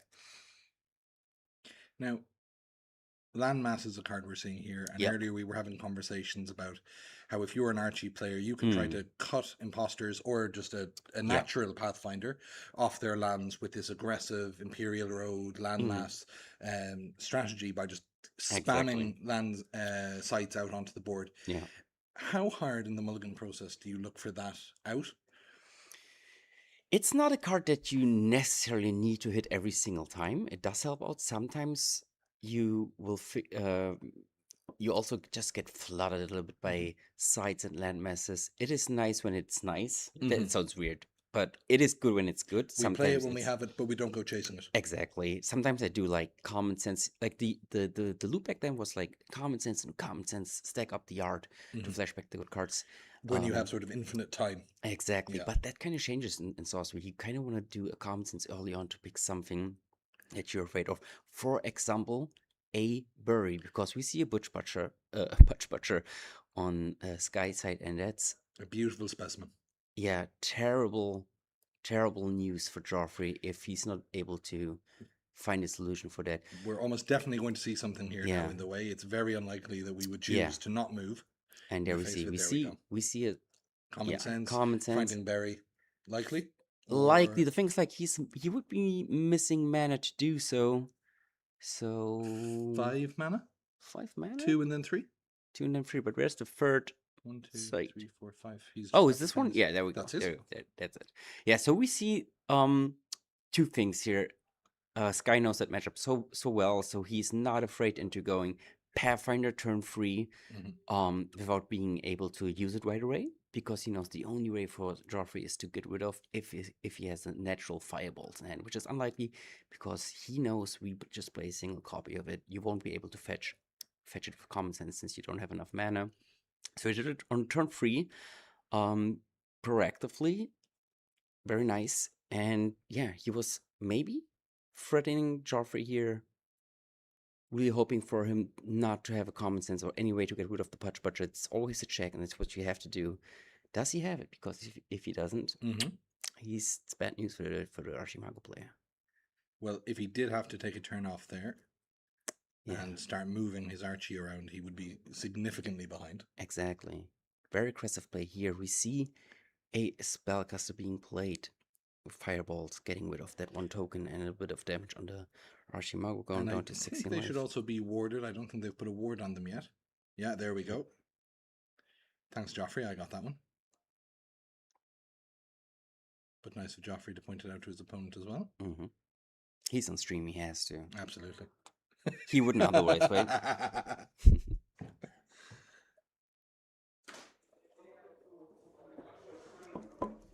Yeah, lovely. There's like so many small little decisions here that is very interesting. If you play a couple rounds of sorcery already in your life, you maybe play even that matchup. You see those small little decisions. For example, going with the Purge Butcher here, just amazing. So many small things where you just have to really be aware what your opponent can do. And honestly, Sky is the one who's asking questions like, here is my problem for you. Do you have the solution or do you not?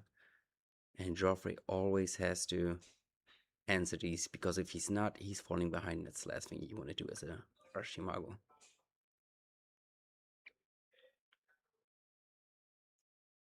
Reconsidering here, tapping for a side or playing a side.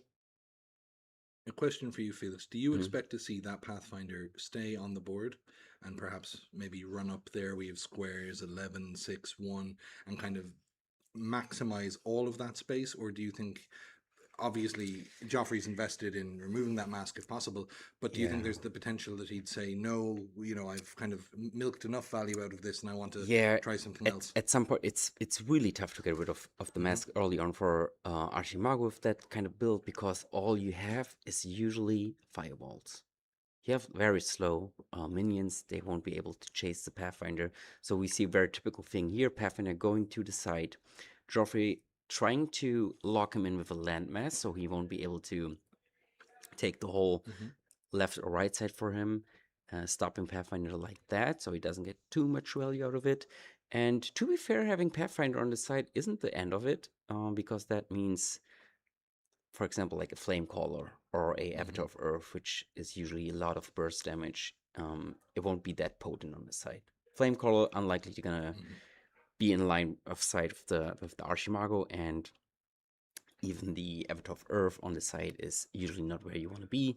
So I guess according to Joffrey, it goes as planned, kind of. And yeah, but also Sky is not terribly worried about being in the corner either. It kind of depends a little bit what's going on in the middle of the board. You mentioned that Joffrey's only playing one copy of Firebolts. That's a really easy, really good solution to being able to strip the mask from an imposter. Yeah. Now, if you're Joffrey and you're looking at an opening hand, obviously you see, hey, I got my one of Firebolts. I'm very excited about that. How do you weigh that up, though, against just losing to the huge tempo minions the imposter plays? That's the thing. Usually, it is very situational, to be honest. Sometimes firewalls is what you want to have because your opponent doesn't really necessarily predict it, because usually your opponent thinks, well, he have to common sense and 2 additional mana to get it, and trying to play around that. So sometimes having it in your opponent hand, surprising one can be well. Sometimes it doesn't do too much. If your opponent just plays, for example, Order of the White Wing with the ward, you won't be able to like break through. So it doesn't do anything. It's not very great in the early game anyway, since there are not too many things that you can get rid of with the fireballs. It's mostly a finisher spell or a little bit of, it's very situational basically. Nothing you like. The Archimago player usually is trying to see those common senses. Cattle Top is amazing. The unique Earth minions on the 2 slot are great. Move of Mountains. Sister Stefania has Sister been putting in huge work is all day in every Earth deck. Yes. I would have loved to see her once this weekend. Kind of making sure. Maybe I have to check later if it's actually in my deck, because I haven't seen her at all. Minions like that are great. Common sense is basically all the stuff that you can play early on. I think the huge one is Tithe, if you're able to get the Tithe early on. Every time Joffrey's cast a Tithe, when we were following him in the earlier round, it feels so good. It led to huge advantage. Yes. I mean, it's everything you want in a card. Tithe, and of course, Pendragon's Legacy as well, just this free cantrip, filling your yard, letting you get other value, but not really slowing you down much. Definitely. Much less wheel spinning than common sense when you're chaining those. Yeah, at least the chat said there were 2 damage missing. I don't see where. It's probably from the Exorcist, I think. From the Exorcist, Exorcist, yeah. People asking, what is a turn's time limit, if any? These rounds are untimed. There normally isn't a turn time limit. Normally the rounds today have been 45 minutes, but for the top 8, there's no time limit on the round. And it follows from that there's no time limit on a turn. We expect players to play, I think it's fair to say, at a reasonable pace. And undoubtedly, if a situation did arise where somebody is now half an hour in the tank, we would have to resolve that. But, Exactly. But I don't think there was a single, or at least I didn't hear about a single game that went overtime, or they had a strong feelings about like how the game was resolved in the end. So we had 45 minutes time limit, and that's usually fine. It's incredible to see the amount of work that the Sargearo Exorcist has been able to do as effectively a vanilla 2-cost minion. Sometimes, but when Joffrey just can't really answer it, it's not a priority, and it just gets to move around. And that's the thing. I was playing the Archimago mirror in my very first KO match in the top 8, and I had double cemetery rats. You can't imagine how much damage those rats put in with their 1 power. Those little nibblers. Exactly. They won't be able. You don't hit them with Earthquake because they be fine with that. Do you want to spend poison over on a rat? No way. No way. No way. And they laugh at you. They keep smacking. Sometimes they get a gift of the wolf here and there, smacking you for free. It's not nice. Those rats are not nice in this matchup. Yeah. A sanctuary there for Joffrey. Yeah. Unicorn beautifully blocked out by the Root Spider, which is a card. I'm surprised people don't even hate more on Root Spider being a card compared to Archimago. I think Root Spider might be the most hated card for me, at least in the early sorcery days. Root Spider felt like such a showstopper. Yeah, I think there's something deeply unrewarding about looking at a minion that you've played, and rather than it just being answered with a removal spell, instead it's sitting on the board powerless. There's a terrible feeling of doing nothing but just blocking. Why did I even come here today? Just to get root spidered? Yeah, exactly. You know, funny fact, like back then people played a single copy of Cave Trolls in their deck just to be able to common sense it's for a great Cave answer. Troll. And they have the big nose. It takes crazy. Exactly. It's very thematic here with the Trolls of the Realm. Here in Lloyd Warden, we obviously want to see as much trolls being played as possible. Do you have any trolls in your decks? You know, I only have 1 deck, and it's not even fully sleeved up. I came to play Constructed at this event. I had half a deck, and the second half of my Geomancer deck. I had ordered from Trolls of the Realm. I said, I'll pick it up at the event. And then 1 message later, I said, why don't I help you with the event? The deck is completely unsleeved, or half unsleeved, I should say. And I still have never gotten to go cracking games with it. So look at that. So Sky is gonna be able to untap with all these minions on the board. Fortunately, the Order of the White Wing, or is it Paladins? It's hard for me to say, to be honest. I think it's Paladins, 4 mana. I think they were spellcasters before, so it's that is Paladins, yeah. Paladins. He's switching up to one of his MVP masks. You see, Pathfinder is very likely to be your very first mask as the Imposter, and the next big one is the Sorcerer to gain a little bit of card advantage. And this is asking Joffrey to really deal with the situation here. There are a bunch of minions he has to keep in check to not die, and Sky is also pressuring a lot with the Sorcerer as they gain so much card advantage with the Avatar itself. So interesting to see how he's gonna answer that. Unicorn has to do the sidestep because of the Root Spider.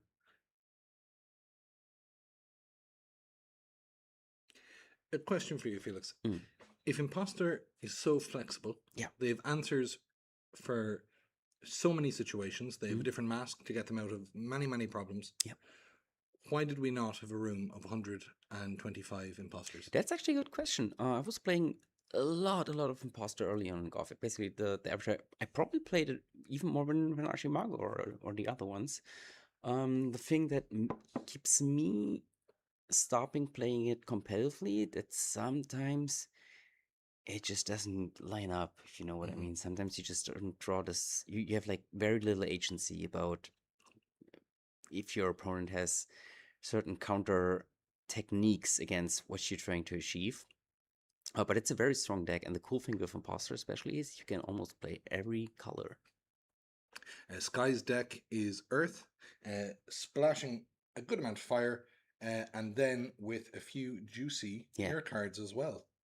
We see Golden Eagle asking that question, so if you're not already, you should join the Sorcery Summit Discord.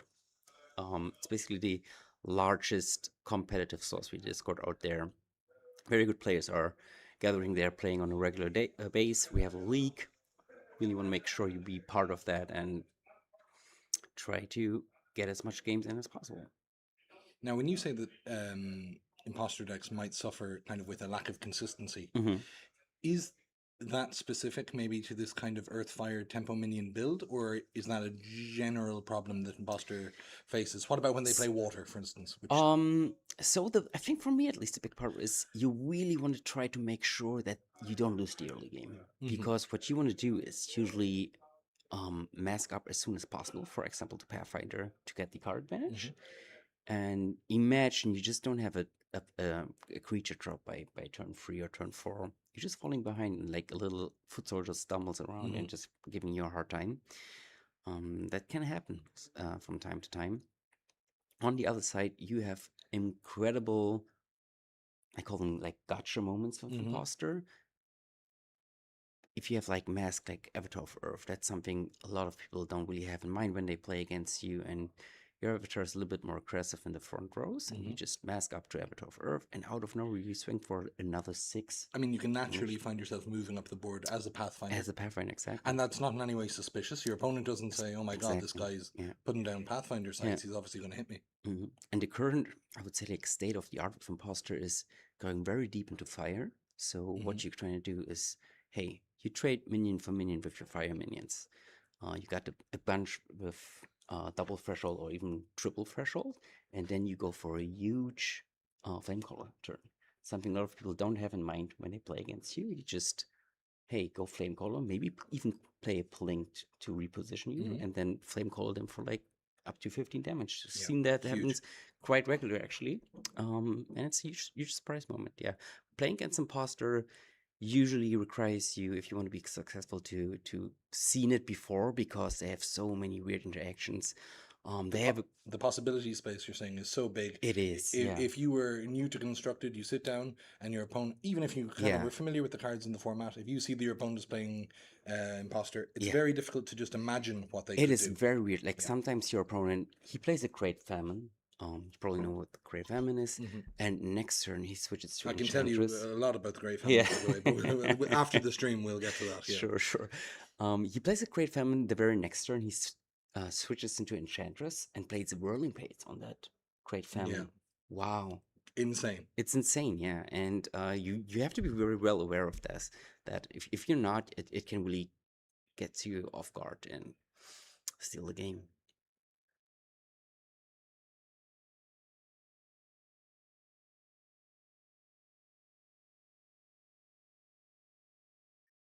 There's terrific pointing going on here. Both players with excellently kind of toned index fingers, really able to single out what they're talking about. Their digits. So I think, like in general, it goes a little bit as expected. We see early aggression from Sky here. Trophy trying to defend as much as possible, losing a bit of life here and there. But big question is he able to stabilize at some point and turn the corner? Find the Divine Healing. Talking about Divine Healing, here is Divine Healing. No River of Blood out there, so that means he gets the full 7. Now, Divine Healing buys time. It buys time, but it doesn't actually buy board. Exactly, and that's a big part. So it's like negative card advantage. Playing a Divine Healing means you're like 1 card behind compared to your opponent, and all you get is like a little bit of life. Still very good in the right decks. In some ways, you have to make up for that. In some ways, in Archie, you know, maybe Divine Healing is a 0.33 of a card. Exactly. Because it actually isn't providing a card itself, but it is contributing to your next big pull out of the cemetery. Yeah, so what you do is basically you pay a card and a mana to make up for all the things that you missed out in the early game, because you're going to take some damage. You're not playing big minions yourself, or mostly any minions, a few here and there. But you won't see like a lot of charge minions or bigger earth minions like paladins or Punch Butcher. Those are cards that are not usually meant to be an Archimago. Maybe you can prove me one day and do the Punch Butcher Archimago build. Haven't seen it yet be successful, at least.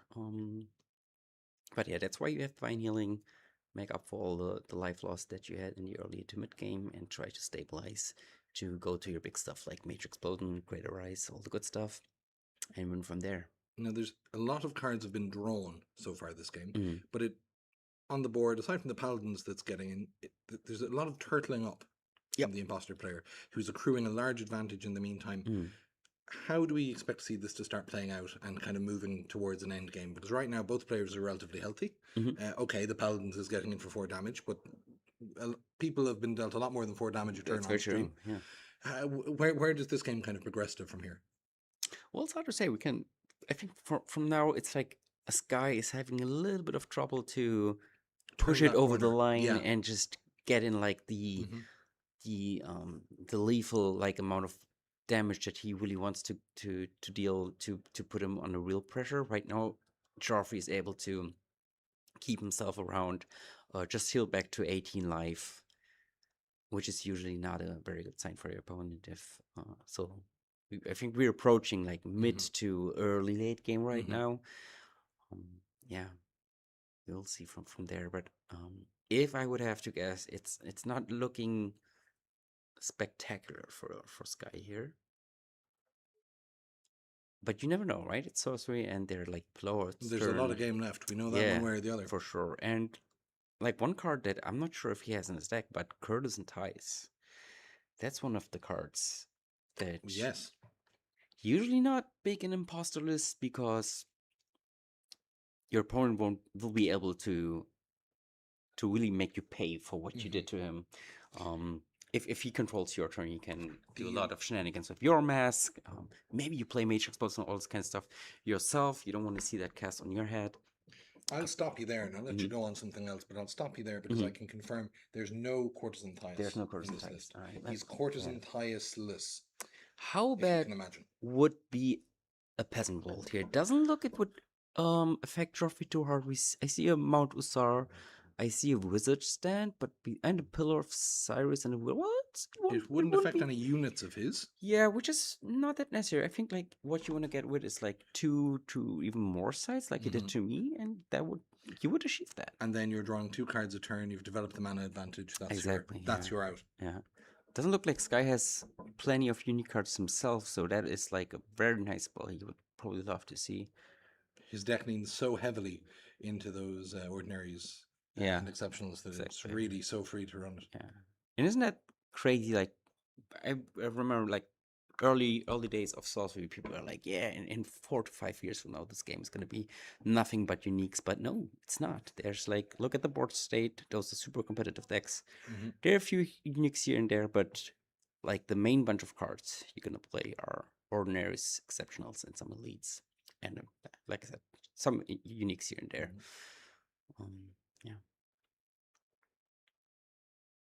Every player in the tournament provided their deck lists. I don't actually know what the policy will be for publishing those deck lists or for getting them out. Me neither. Assume there'll be some way to disseminate at the very least some of them. Yeah. It would be a shame to let all of that exciting news go totally to waste. Yeah. So where you're definitely going to find the list is on the Sorcery Summit website as well as on the Discord. So we're going to make sure we give Bruce as soon as possible those lists so you guys can have a look at these and maybe get a little bit inspired. Once again, you see like most of these people you're going to meet here who are a little bit higher in the ranks, they all play in the Sorcery Summit. So if you want to like step into the competitive meta scene, that's pretty good approach. Join the Discord.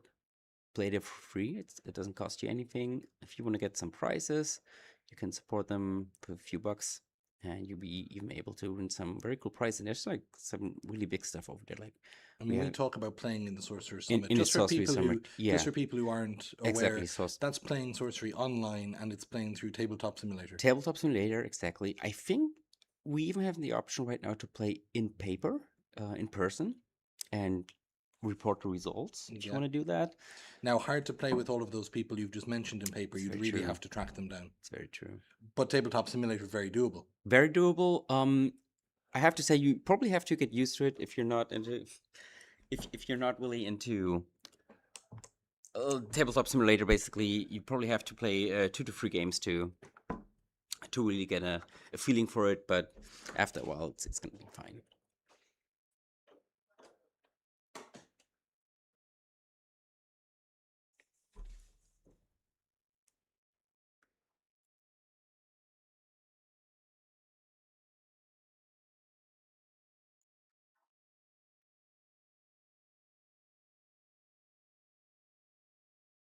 And there's also, I forgot to mention that there's also free pricing on the Sorcery Summit. So even if you just show up, you don't even have to do terribly well to be able to maybe be lucky and get something out of the raffle. There are awesome things, I think, for the current season. You even be able to get a artist proof from Brian Smith, which looks amazing. Very great stuff.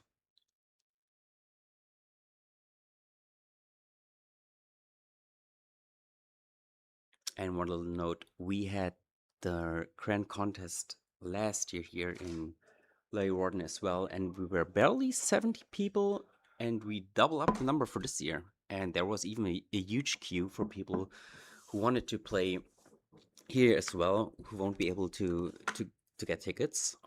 So I think it's very telling for the growth of the sorcery community here in Europe and probably worldwide. Sorry, I had to step out there to catch a beer. Felix, Yeah, you're talking perfect. about Thanks so much. Sorcery Fest Sorcery Fest, 26. Amazing. amazing, and 19 countries. 19. 19 different I didn't even know countries that there come were from. so many countries out there. There are. There are. I think there might actually be, and don't quote me on this, 20 plus. that upwards. might be crazy. Oh, no, it is crazy, but it might be true. Imagine there are 20 countries out there, At least. and Germany wasn't even able to make the top 16 cut in the That is World the saddest Championship. thing. Wow, third time in a row. Oh, hang Guys, on. I'm suffering. We've been slacking here. You didn't even change us over to Witch. An exciting change there from Yeah, sorry. We are already at our third pint of beer because we're having such a great time. The last one was our third. This is our fourth. That's a lie. It's a lie, true. So we're missing bad out on this. But He in our keeps drinking defense, beers, but it keeps being his third. yeah, exactly. All these guys play all these full cards. It's so hard to tell what's going on the board. But interesting to see the witch that early on. Usually the witch is an avatar that you wanna mask on to maybe get in like the last couple of damage to push him over the line. But Joffrey being like confident on 18, I'm not too afraid here losing 2 life for avatar tap. Now, If I be Joffrey, but maybe that's already like a little bit of Sky being desperate to. Yeah. Now the witch, you can tell from the art there, is actually quite a spooky looking card. Okay, Yeah. we've got 2 ravens, the shade over her eyes, and those eyes are kind of leering out and looking at the raven, and you'd want to be pretty spooky to look at a bird. It's true. Is there any angle here for Kieran to try to actually scare Joffrey? I don't know. Emotionally. I think if Sky he has such a friendly face, it's gonna be hard for him to. That's but true. Maybe that's his strength. You know, He's luring you in with when his we were like. interviewing him in here, Yeah. I was like, this guy is only lovely. He goes out straight to witch. I don't Exactly. know. Exactly. Amazing haircut as well. More pointing again there. We get a kettle tops. You get paladins coming in. Kettle tops, from the booth anyway, one of the most seen ordinaries. See, and we got also a regular on the Sorcery Summit Discord. I'm slaughtering the name. It's Sir Murmur 267. No, leave that over to me. No, actually, you got it right. No, Yeah, sorry. Sir Murmur. Yeah, there you go. It's not Sir Murmur. Sir Murmur. Yeah. Read this name a lot, and he told us it's not to drain for 2. It stopped for decretorize. So he used the witch to make Joffrey pay more mana to creatorize. Basically, he's protecting himself from it. It sounds Probably to me good like call. he scared him. In other words. I think he think scared him. The technical term on that one. Yeah. I'm sorry. I just didn't really jump on the scare thing too much. But you were right. People here are asking about hugging and mugging. I think they're trying to drop witch lore in the chat. Now, I don't know much about witch lore. I don't even know much about regular lore. In fact, I don't really know what regular lore would consist of. Yeah, I don't think there's too much lore for sorcery itself, but it's based, like, for example, the witch in the Foreign Legend set. Isn't it interesting that Archimago has such a fabulous robe, an incredibly luscious, expensive-looking, pointy golden hat? True, yeah. And he has to go rummaging for spells in cemeteries. What's going on, guys? I think that's when you spend all your mana on the fancy stuff. You spent the money on the robes, and now he's got to pilfer pages off the dead. Yeah. That's the saddest thing I've ever heard. Yeah. Maybe it's true. Swords of Sorcery wants me to, or us to say the name 5 times as fast as possible. I think I'm gonna dodge this one. This might be for you, just Sir Murmur 267. But it's very nice to see so many people being active in the chat as well. I think I have to say, Felix, it's a pleasure to have you in here because I've Yeah. started to see people, and I don't mean actually see people in the room with me. I mean see people who aren't there. So it's really, really nice to get Sure. as much company as I can in here. Yeah. Sorry that I really can't help out too much on the really technical stuff, but it's also due to me being a little bit over it. I'm just that's don't want to okay, see Felix, you're all another good. sorcery match for maybe I know the you're a next 24 hours. Well, Felix. Now, Felix is after lying to everybody who's here with us today live. Felix is trying to make it sound as if he's not about to play an important game of sorcery. After this finals, we have a very special event coming up. Oh, that's possibly. very true. Felix will be playing in one more sorcery game this evening. We're watching now the finals, but that's shorthand. It's actually the winners' finals we're watching now. There's an additional finals Yes. after the winners' finals. That's the losers' finals. Now, when we told you, Felix, Yeah. that you had to play in the losers' finals, we told you that after you had lost, so True. it wasn't like we were demanding, you know. Well, You looked heartbroken yeah, and very tired. true. So we've come up with an interesting method to decide that losers' finals. What's going to happen? So the game for place number 3 and 4, it's not going to be a regular sorcery game. It's going to Oh, be no. a Chaos Twister challenge. So not exactly sure what that means, but we're gonna probably flip Chaos Twisters from the back of our hand and see who gets the most hits to determine who is place 3 and who's place 4th. Am I confident? I don't know. I'm going. We talked about the pins. The more pins, The more beers you have, but I think they're giving you steady hands. I don't think steady. they're giving you shaky hands. Well, actually, shaky hands for a Chaos Twister battle would kind of be like auto aim. Exactly, and That's, I you know. think it's more about being brave enough and being like confident and getting the flip done. Yeah, I think And without the pills, I think you'd overthink it. Exactly. But I think So I'm juiced up, I think you're good. I mean, you're in here juicing True. right now. Yeah. You're not going into this Chaos Twister battle, you know, willy-nilly. Yeah, definitely. No, I'm preparing for that. So you're absolutely right. I'm taking this super serious. Yeah. That's why I'm You're dosing, exactly. and we like that. Exactly. Ruby Core, beautiful here in foil. Nothing you really want to see late in the No. game usually. That's why I shy away from playing them myself. We usually. saw sorcerers earlier Yeah. make the decision that because they're able to kind of accrue such huge card advantage, they can jam their deck full of land masses, cores, some of the cheaper kind of ramp creatures. They go, it's no problem. I draw 2 cards a turn. And then, of course, they draw core into landmass, and suddenly the game's over. Exactly. Out of nowhere. Exactly. I think it's sort of you don't suffer that bad if you draw into one of these cards, since you can just make up with your avatar ability. But yeah, generally speaking, those are the cards you want to see as early as possible. Or just coming out of a pack. Coming out of a great pack would place to see be them as well. exactly, absolutely true. Early on, what was the most memorable pack you had in Sorcery? Did you had any like super big hit or something that you were like, The wow, most a memorable wow pack. moment? So I haven't opened many impressive things. I think when me and my friends, we got our box of Gothic and we were sitting around ripping packs. Yep. And the very first foil that we pulled, my girlfriend opened the pack and she said, That's always a good sign. she was kind of just rifling through it backwards, moving the cards around so that the rare would kind of be at the back rather than at the front. And she goes, oh, Robbie, one of these cards is in backwards. Oh. I said, backwards? Hang on now. What's that backwards thing about? That's an irregular. And I said, oh, is it full art? She said, yeah, it's full art. I said, that's a foil, babe. Yeah. Blaze of Glory. First pack. Perfect. Foil unique. Now, Perfect. they were my packs. I want to be very clear. And it's my foil Blaze of Glory. Unfortunately, I wasn't able to get it signed. I was about to ask that. I know. But to be honest, it's hard to pick just one great pull because the most exciting thing for me in Sorcery isn't finding a card that's worth a load. Yeah. It's finding a new card I hadn't seen before, that I hadn't seen and constructed, and kind of getting to have that little moment where you imagine the story that's being And told. you know, when you mention that, people were sometimes like, they were like itching for spoilers for the new set and stuff, right? Don't tell me. Exactly. Like having the experience opening a box and you know barely nothing about the cards, it is amazing. It's so cool. You like first of all, you just go for like just the art and just enjoy the art without having seen before, and then you go for the hey, what does the card actually do? You know what's funny? We got the a single Gothic pack handed out in the beginning of the day yesterday, and I had a foil bank Omphalos on it. Isn't that cool? That's You know, savage. it is. And I And actually, what did you do with it? You keep it? You try oh, sending it off to it's Joffrey? well out there. If you Say guys this is for the gas to get here. exactly because I'm still missing an Al Gore Omphalos in foil. Okay, So you're not allowed to market that on the street. You It's can't, true. you can't stop trying to buy.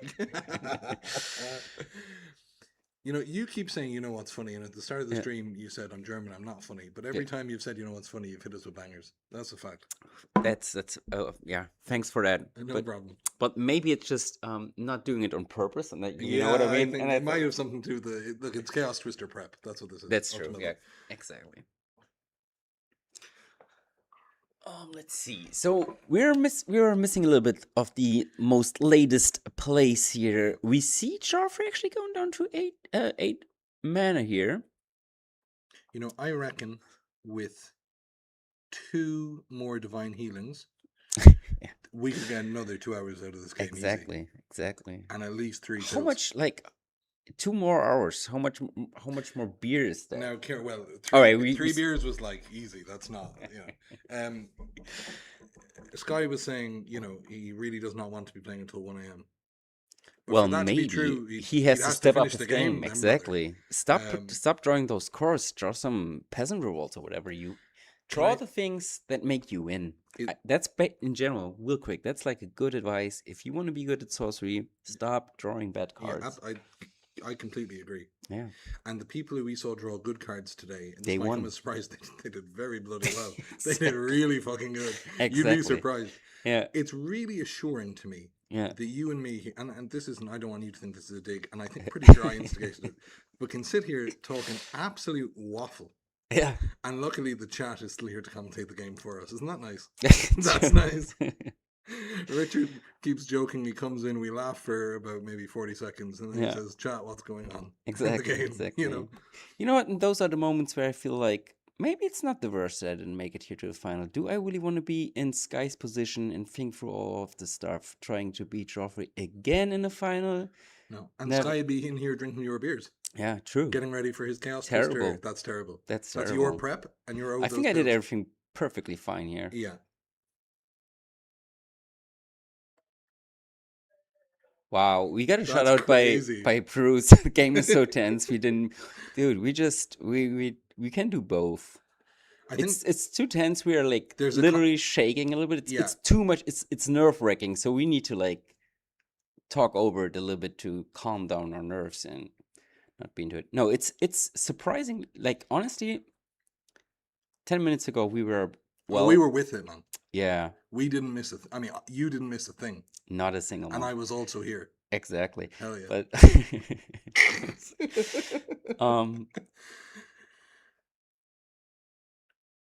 you know what's going to be great? Because I see you stalling out there. What's really going to be great is when we interview these players after the game and we ask them what happened. Are they going to be able to remember? Because honestly, what happens to me sometimes, it's if you're like in the heat of the battle, I just can't remember even like what my last game was. Or even in the heat of the streaming room. It's incredibly warm in here. But again, that might be the pills. Yeah. Maybe, but it's also true too. It's hot in Europe currently. I think, will we make a concerted effort to zone back in? Get our heads in the game. That's what we do here right now. Right. So because they're actually true. So Sky is at a comfortable seat with 19 life. Joffrey's down to 8. Is he having a divine healing engrave? Is the big question. There's some major explosion, landmass. Yeah, I don't see the current. No. The current threats from Sky side. How is he gonna deal with the last remaining health points here from Joffrey? These 2 root spiders are doing incredible work. Yeah. Richard was speaking to us earlier. He said, they could not keep root spiders in stock.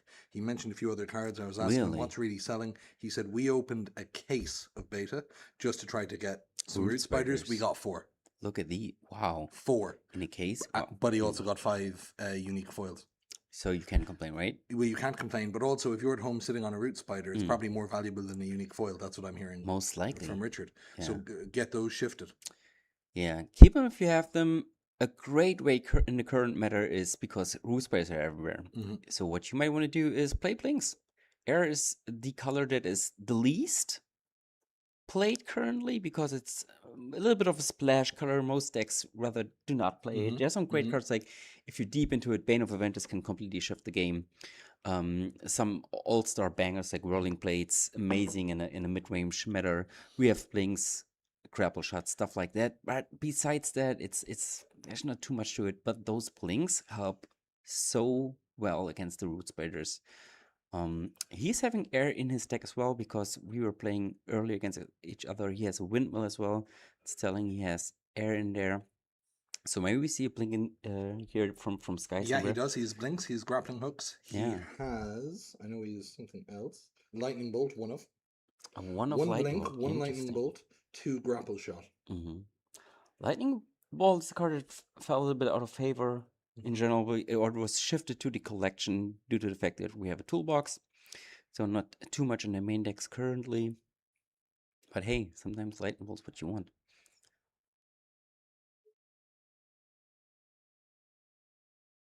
We saw when we were watching Joffrey's games earlier an absolutely amazing play where he was playing into an opponent who was very heavily in air, and he got to get a double kill with an earthquake, where there was only 1 unit on the 3 squares. Yeah, because his opponent's Sturmgeist was forced to move into it when he cast the earthquake. So an easy double. So good. Nice. What is the card that you just love to play? The card where you feel like, hey, maybe it's not the most effective card, or it could be even the most effective card, but a card that is just a feel-good card for you. Where you'd be like, hey, I want to... Every time I cast it, it just feels great. Now, I think you might agree with this. There's a certain feeling that kind of ripples up your arm when you show your opponent the Crater Eyes. Yeah. And even though sometimes it's absolutely smacking you in the face, yeah, you know, something about it. And I know even showing new players a few cards, looking through kind of starter decks, when they see Crater Eyes, they're like, they be like, wow, damn, I want to do this. Yeah. I want to do this, yeah. And with new patented Archimago technology, you too can cast Crater Eyes twice, even. Twice. Yeah. It's a good card, for sure. All right, getting you a little bit back in the chat.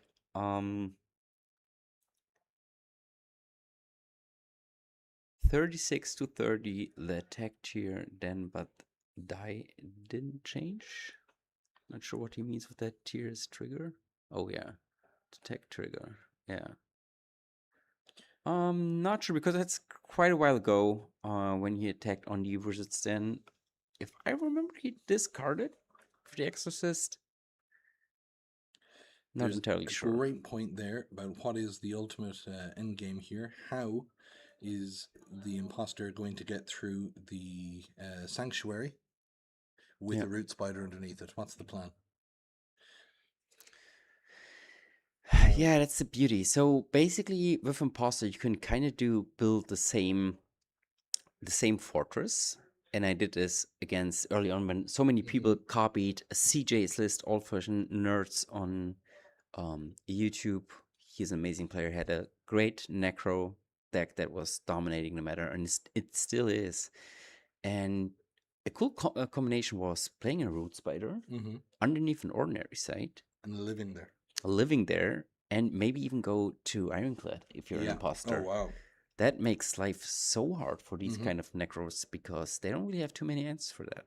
Atlantean Fate won't work because it's an ordinary site. All the Whirling Blades, grapple shots in the world doesn't really work. Do you have a lightning bolt in the collection? And even if, does it gonna hit? If there's another minion, chances are not that great. Now, getting back to the actual answers here in this game, Looking at the collection, we see Archimago, Avatar of Earth, Death Speaker Enchantress, Interrogator Ironclad, Pathfinder Savior, Sorcerer Witch. I just decided to read out all 10, could have just gotten to my point. The point was no Flame Speaker. Now, Flame Speaker. He has no Flame Speaker. He has no That Flame was Speaker. interesting because I was like, when I was playing him, You were fearful.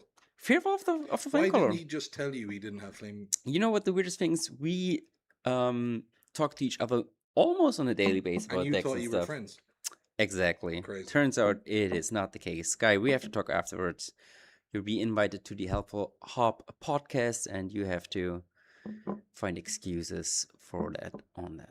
Is there a Helpful Hops podcast? There's a Helpful Hop podcast on the Trolls of the Realm YouTube. So yeah, making a little bit of advertising for us ourselves. If you want to hear especially Joffrey talking smart things about the game, you want to check out the Trolls of the Realm YouTube.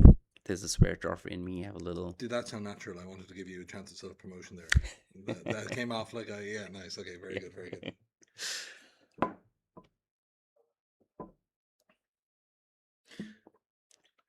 So we'll need some way to remove the ward ultimately, and then another way to actually get in the last point.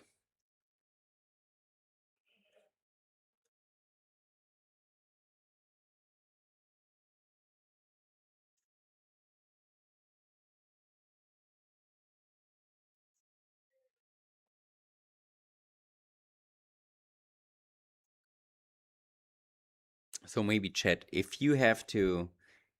Now it's your chance. Here we go. Here's what we're gonna do. I'm gonna raffle a art print of Lord of Lies. You guys have to give me an answer who's likely to win in this spot, and out of the correct answers, I will pick a winner, and he gets a art print of Lord of Lies. Available for pickup here. Depends. If you're not in Europe, we might have to talk we might about have to talk about it. yeah. On the podcast. On the obviously, we'll podcast, get you on. exactly. The Helpful Hobbs explain to a viewer why they're not going to get their print Now you're gonna get your print for sure. when you come to pick it up. Yep. So we have Abdul with Joffrey. See, there's our Kieran. Nick. There you go. Lots of guy rooting here for Imposter Sky. Oh, it's even with the Joffrey Felix. Well, I'm already out, unfortunately. I think I'm winning on the beer counter. Guys, if your answer there was Felix, I'd like you to just hold on to those. We will later we have no raffle prize, but we will be really re-polling the chat to see who will win the Chaos Twister off. Exactly. Yeah. Bruce, another strong option there, yeah. Yep. Yeah. Bruce is always the winner.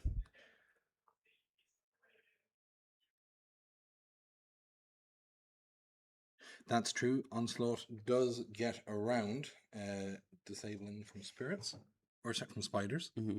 Words matter.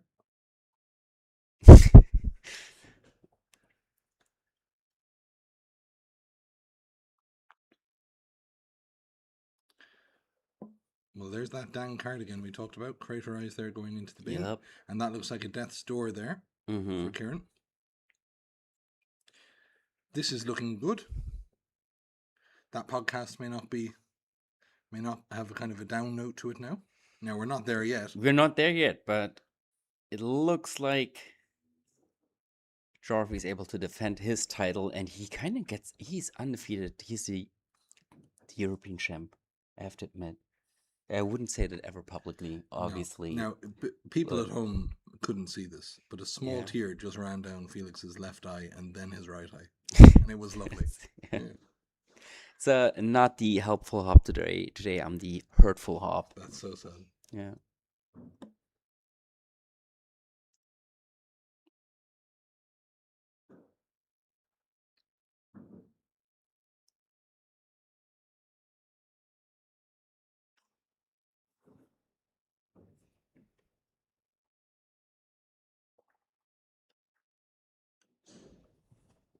But anyway, whoever is gonna win the game, I think we saw an amazing sorcery game.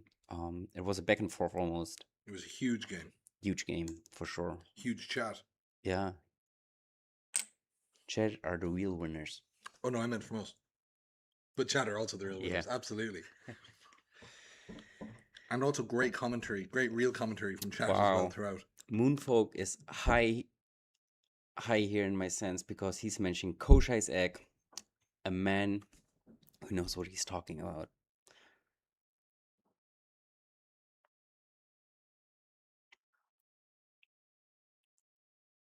There was a little bit of banter going because when Gothic dropped, we were looking at the cards and what do you think is a good card? And when I saw Koshai's egg, I was a little bit too You were taken ambitious. away. I was ambitious, exactly. Yeah. Turned out it's not as meta defining as I was hoping for in that moment. You know, we saw a Blade Dancer earlier round one. They played Koshai's egg. This is the egg Really? you carry it on There was a sites and Blade Dancer it Koshai's egg? hurts. It hurts the owner of the site. Wow. No, Koshai, that's the Devil's Egg. Koshai's Oh, you're egg, the one with the rabbit. with the rabbit, no, yeah. Sorry, just to be clear, that's massively ambitious. And we have not seen any Koshai's egg anywhere near the stream. No. It's very true. So close to actually bring it myself. I think, all right, here it is. If I would have won Koshai's eggs, I think I would have just taken down the whole tournament. Yeah, that's true. That's true, right? I think everyone's agreed every time you said that. Agree, Today yeah. over the last hour. Yeah. Which is once, to be fair. I'm just What could have been? the thing's like I'm just getting tired of winning with Koshai's egg. That's the truth. I just want to see if it's possible without. Yeah. Is that fair to say? Playing with Koshai's egg is like, you know, when you take those weights off. Yeah. You know, in the anime, Exactly. you take the weights off, and now you can move at super speed Exactly. and win. Could I Easily even- crush the event with Koshai's egg. There we But go. everyone here, out of sheer, Yeah. you know, good competitive spirit, Yeah. you know, Dude, sorcery should be fun and not always just playing the staple Koshai's egg and blast for your opponent, right? you're right. It should be fun. It should be fun. Yeah. And did you enjoy bringing Archimago to this event, or Well, I did, kinda. Not sure. I'm just getting hate so much for. no hate, no playing it. hate. No It's not hate. It's people are wondering if you could play other decks. I think, you know, people might be frustrated having to play so many games getting craterized. People are also mad about Steam Druid, so whatever. People are mad about all sorts. Exactly. But I think it's not your fault that It- Archimago has such fabulous hat. I think it's amazing never my world. fault in Well, general. Well, there you go. Felix, we have a question for you in the chat. Do Oh. you think Joffrey can also pull it off with a different avatar? Now Now, you can't pick Koshai's egg as your avatar in this game. I think that would be the big one. Is he? Can he do it without Koshai's egg Yeah. in another deck? And I would say Tough. no. I think if you're going to put away the Koshai's egg, Yeah. put it up on the Koshai shelf, then you're going to just need to reach for Archie. Because Very how true. else are you going to get it done? Yeah. No, Joffrey can like. So honestly, giving a little bit of insight, we were like really unsure if you're gonna play, and it's the truth. We were really like I was doing a dice roll between going Enchantress, Necromancer, and Archimago. Because honestly, I was tired of doing like Archimago always requires so much. You don't really have the ceiling. You have to go through the whole thing every single time. Sometimes you just want to do like There's an Warp's entire- Pleasant Blaze of Glory. There's an get- entire process with Archimago. Exactly. You have to put in the planning permission. You have to Exactly. get the approval. You have to start the early phases of building. It's a and then- project. yeah, It's a project. every time. Yeah. And there's no way to bypass that. Somebody's just won. Wow, somebody just won.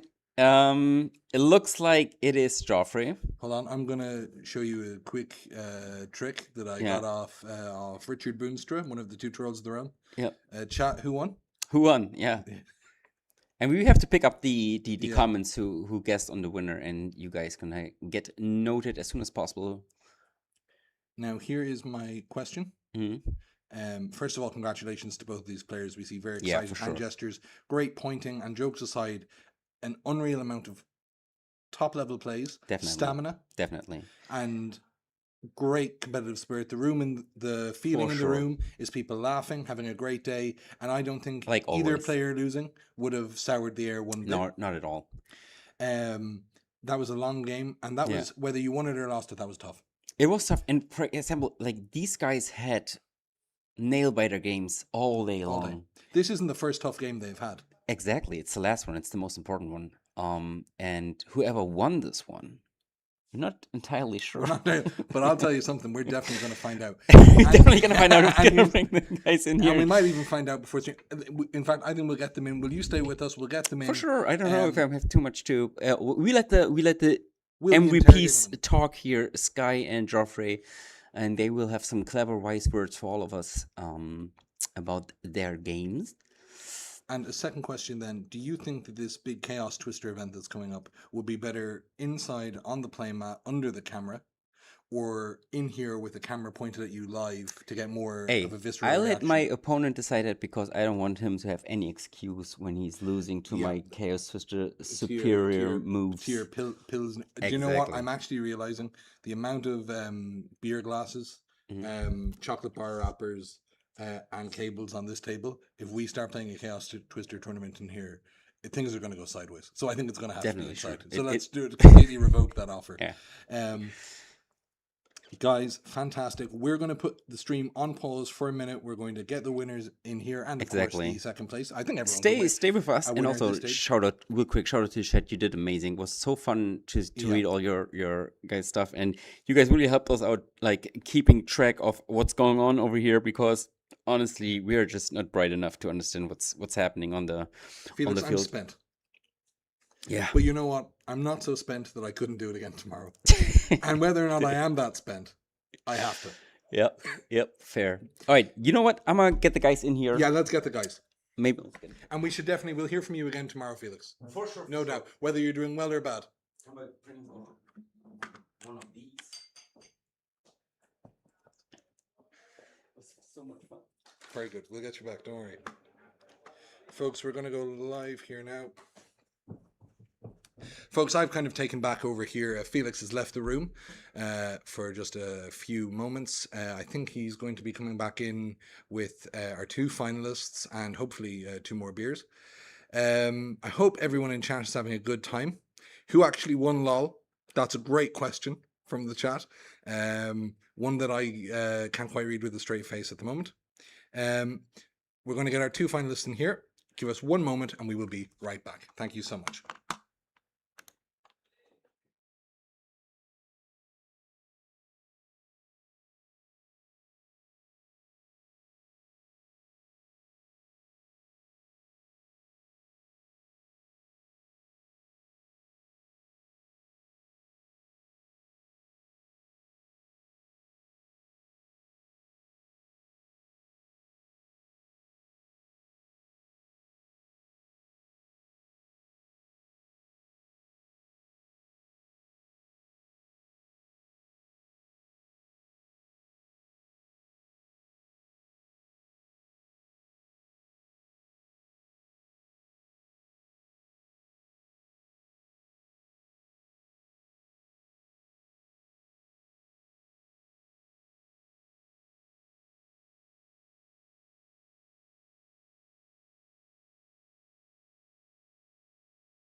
Hey guys, I hope you are still here.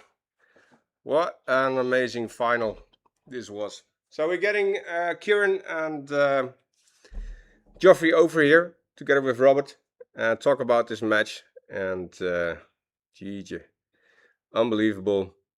So fun fact, I've met Joffrey at Spiel Essen where he won the tournament. And I think every single tournament I've been to, Joffrey was the winner. So that's cool. And yeah, if you have questions to them, I see there's some confusion maybe or questions in the chat. We'll make sure to get those cleared up for you. They're not doing the award ceremony, but they'll be here in a couple of seconds. So I hope you all enjoyed it and stick around. Robert is not here right now, but we do have a surprise for him as well, as he guided you through the whole of SorceryFest, and now he is back. But shh, be quiet, don't spoil the surprise. We're after having Yep. a very exciting go there. Yep. Our third and fourth place had their Chaos Twister tournament, Yeah. and I'm happy to announce Yeah. Felix Yeah. Come in. third Yeah. place in the event. Yeah. Now we have a bit more of an exciting result coming up here. Yeah. Come on, guys. Just sit in the middle.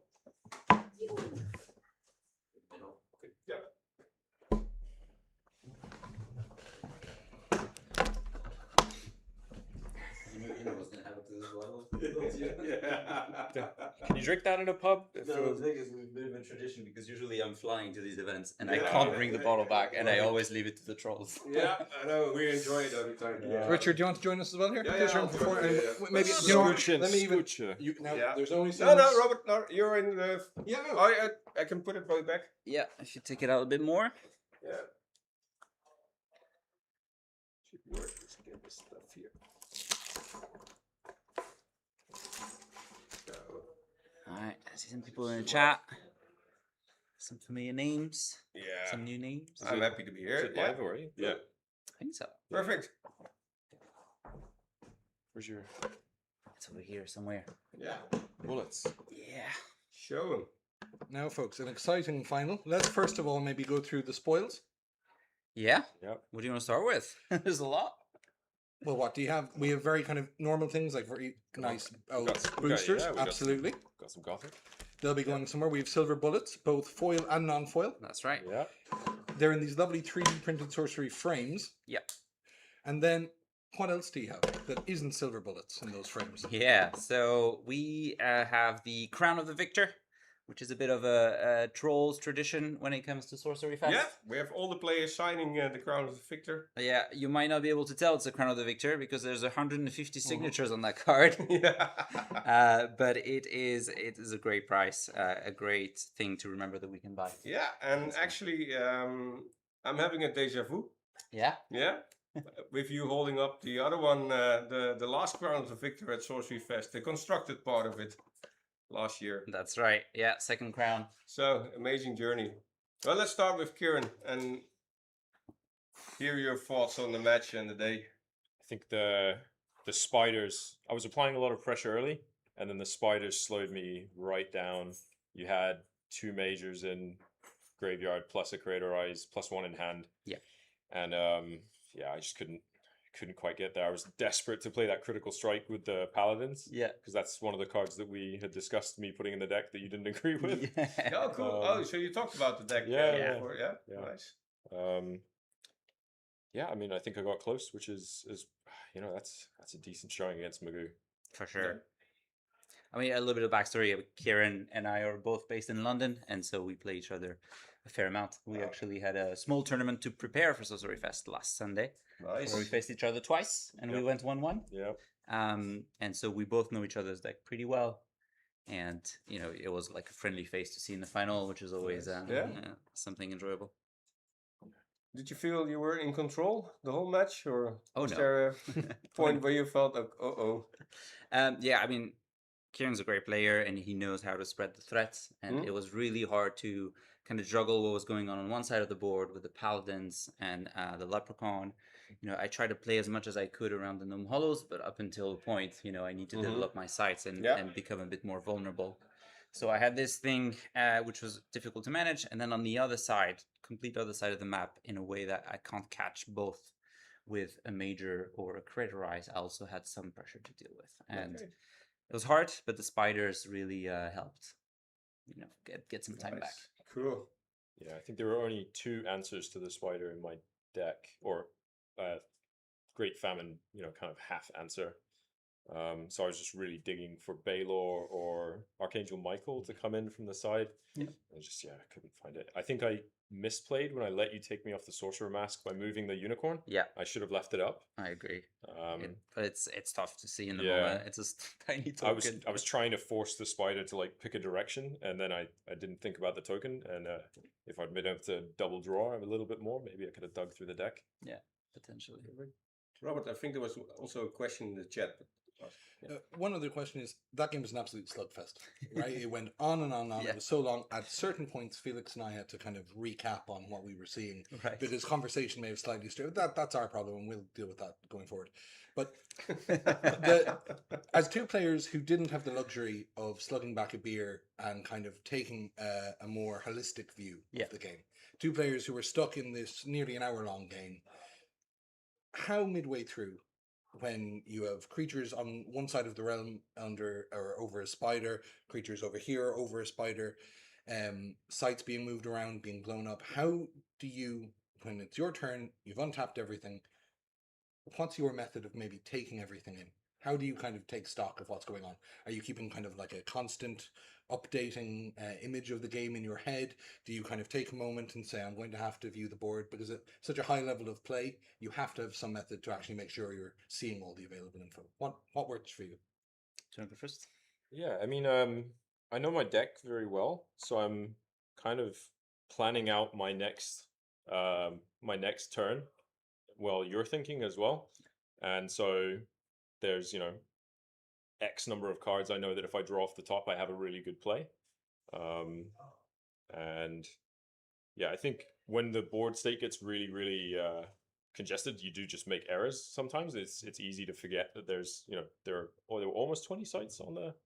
Yeah, we're Yeah, close to yeah. the full house. Yeah. So Cluttered. The realm was full. you really have to like walk your way around the board, right, and say what is every part of it doing. But they're not interacting, right? There were 2 battle sites for that game, and so I'm treating them kind of completely discreetly. Yeah, because they can't interact. Yeah, no, that's right. Definitely thinking during your opponent's turn is a big one. I mean, sorcery is tricky because you want to have a good idea of what your turn looks like before you draw, because that way you decide if you draw a spell, draw a side. And so you'll do that, and it takes some time already. And some people might be like, well, why isn't he drawing at the beginning of the turn? Did he draw? But you're still thinking about which one to draw. And then you finally draw the spell, and you have new information, and you have to restart everything because that might change your plan. I think specifically in a matchup with Imposter, there are so many things that you need to consider. And I could see us thinking the same lines where he asked like, is this a fire site? I'm like, okay, he's thinking Avatar of Earth right now. So there was an opportunity for me to hit for 6, and you were leaving a blocker up every single time. Yeah, had to. I think the possibility space is so big. Felix was even saying during the commentary, he was making kind of suggestions about the way the game could go. And then at one point I turned to him, I said, by the way, there's no flame color in this collection. He goes, what? And then, so we have to kind of readjust and realign our thinking then. And only for the fact that maybe you know each other so well, that's not information that you'd necessarily have. At some point I You checked your graveyard. have my deck list, I think. Yeah, I did not check that you were not on flame color. And at some point I did check your graveyard, and there was only like a Koliki in there. And I was like, okay, that's 2 damage. I'm not gonna like. Amazing. Richard, you said you had a question that you liked from the chat. I thought there was a question in the chat. Maybe a bit back. I think one maybe takeaway as well. We have like some incredible players here in the chat watching, and it's very easy when you get 50 people sitting in a chat to pick out one thing that was a misplay or something that was missed. Yeah. But when you're players in the game, you can realistically only take in so much information. Yeah. And I think it's just really, really incredible to see such a high level of play and know that things will still be wrong, and that even top players will say, I missed that. And I could very well miss that again, because there's so much that you have to take in this game. Yeah. It's much easier backseat driving. Yeah, Oh, absolutely. yeah. When we watch other people play, it's very easy to say, oh, that was optimal to do it this way. Yeah, 100%. And that's a valuable thing to contribute as well. You're Yeah. developing the state of the art, and it's good to be critical maybe of plays. But Yeah, I missed some stuff today that hopefully I'll remember for the next times. It's worth noting the game went kind of long just because there wasn't a timer on the round. I think for both of us, I personally I never went to time, so I know to speed it up when needed. It's just for the final we kind of have unlimited range. So apology that the game dragged on a little bit, but it was a very thinky game and it definitely required the extra focus. Right? So. Is it going to be straight to bed, or is it going to be a few beers and a bottle of wine? Oh, it's going to be few beers and watching the France World Cup game that starts very soon. Okay, It's not finished. There's one more game. We today. better wrap up this final. I thought you could do instant reviewing of the live stream. Oh, to yeah. see all the mistakes and Cast my learn own from game. it. Yep. That's all I want to do right now. I'm sure we'll have made plenty of mistakes that we'll swap tomorrow. I think, but I think I'm gonna have a good sit down and watch the live stream. I think it's very educational what we saw in Absolutely. the last couple of matches. And you see, it's a hard game. It's a difficult game to master, and you, sir, you're truly a master at it. I think. So yeah. Richard, is that all from us this evening? Not yet. I'm gonna ask you to stay seated and have Kieran and Joffrey make room. Okay. Making room.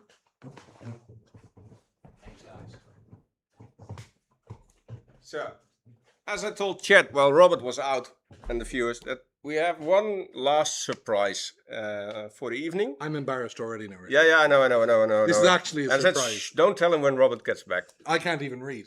So that's no worries. there was no worries of that.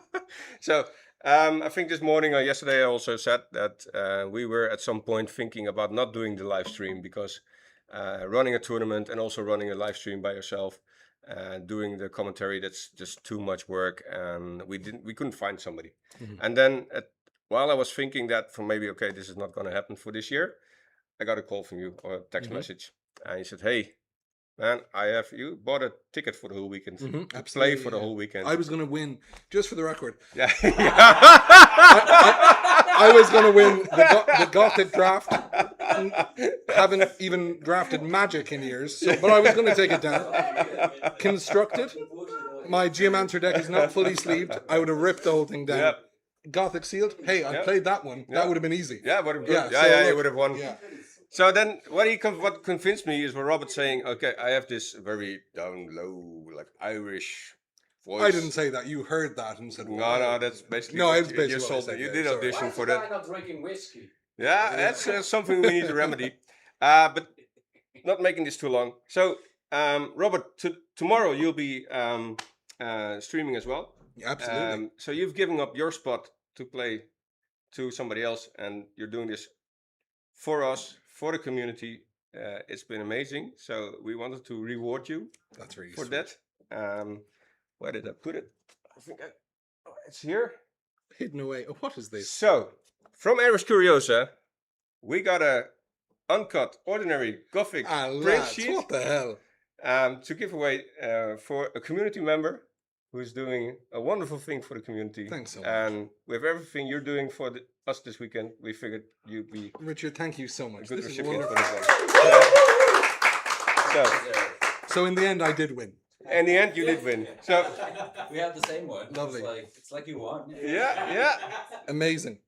This is terrific. Shall we get it out? We absolutely Yeah. will get it out. Show it to the stream, and then. So there are not many of those going around. There's going to be one less when airport security takes it off me, I tell you that. So there you go. Amazing. Absolutely gorgeous. And I've never seen this card. Gothic Ordinary A, TCG. Yeah, Amazing. sometimes you get it in the booster. Yeah, terrific. Yeah, Oh, I love thanks, it. mate. They're all, guys, thanks so much. Yeah. Wonderful. Thanks so much for, oh, jeez. There's no need So- for that. Thank you. That was it for us for today. Okay, It's been a long day. we're all out of surprises, but we're not out of beer. No, we're gonna have Okay. beer. Super, I think so. Yeah. Chat maybe can't join us for that. No. Now, we promised Chat again the Chaos Twister playoff for third and fourth. Yeah. I did a little bit of judging. We adjudicated it fairly. Felix was the winner of that, so we can also announce Felix came third. Yeah, it was terrific. To be honest, neither Chaos Twister was particularly close to the target. but one was slightly closer, and that's all we needed. He needs more Zielwasser, glaube ich, ne, in Deutsch. Lies. So, lies, all lies. It's been amazing. Robert, close the stream for us. And, Guys, thank you all so much for spending the evening with us. We're going to go and look after ourselves and put ourselves to bed, and we'll be right back up tomorrow at what time are we on tomorrow? So We'll make it sound like 10:15, I probably do start the deck building. Deck building. Yeah. So from 11 on, I think we're gonna. No, we'll do the deck building live Deck also. building live. Okay, Yeah, brilliant. yeah, We'll have someone yeah. building a deck. Yeah. So, guys, tomorrow morning, what did we just say? 10:15. Yeah. They sell pills next door, so it's Yeah. tomorrow at 10:15, folks. We'll be here. Cheers. When I say we, I mean all of us in this room or the next, and we'll be chatting to you. We'll see you tomorrow in the morning. Thank you so Thank much, you. folks. Bye bye Cheers, bye. mate. Cheers. Bye bye bye. All right.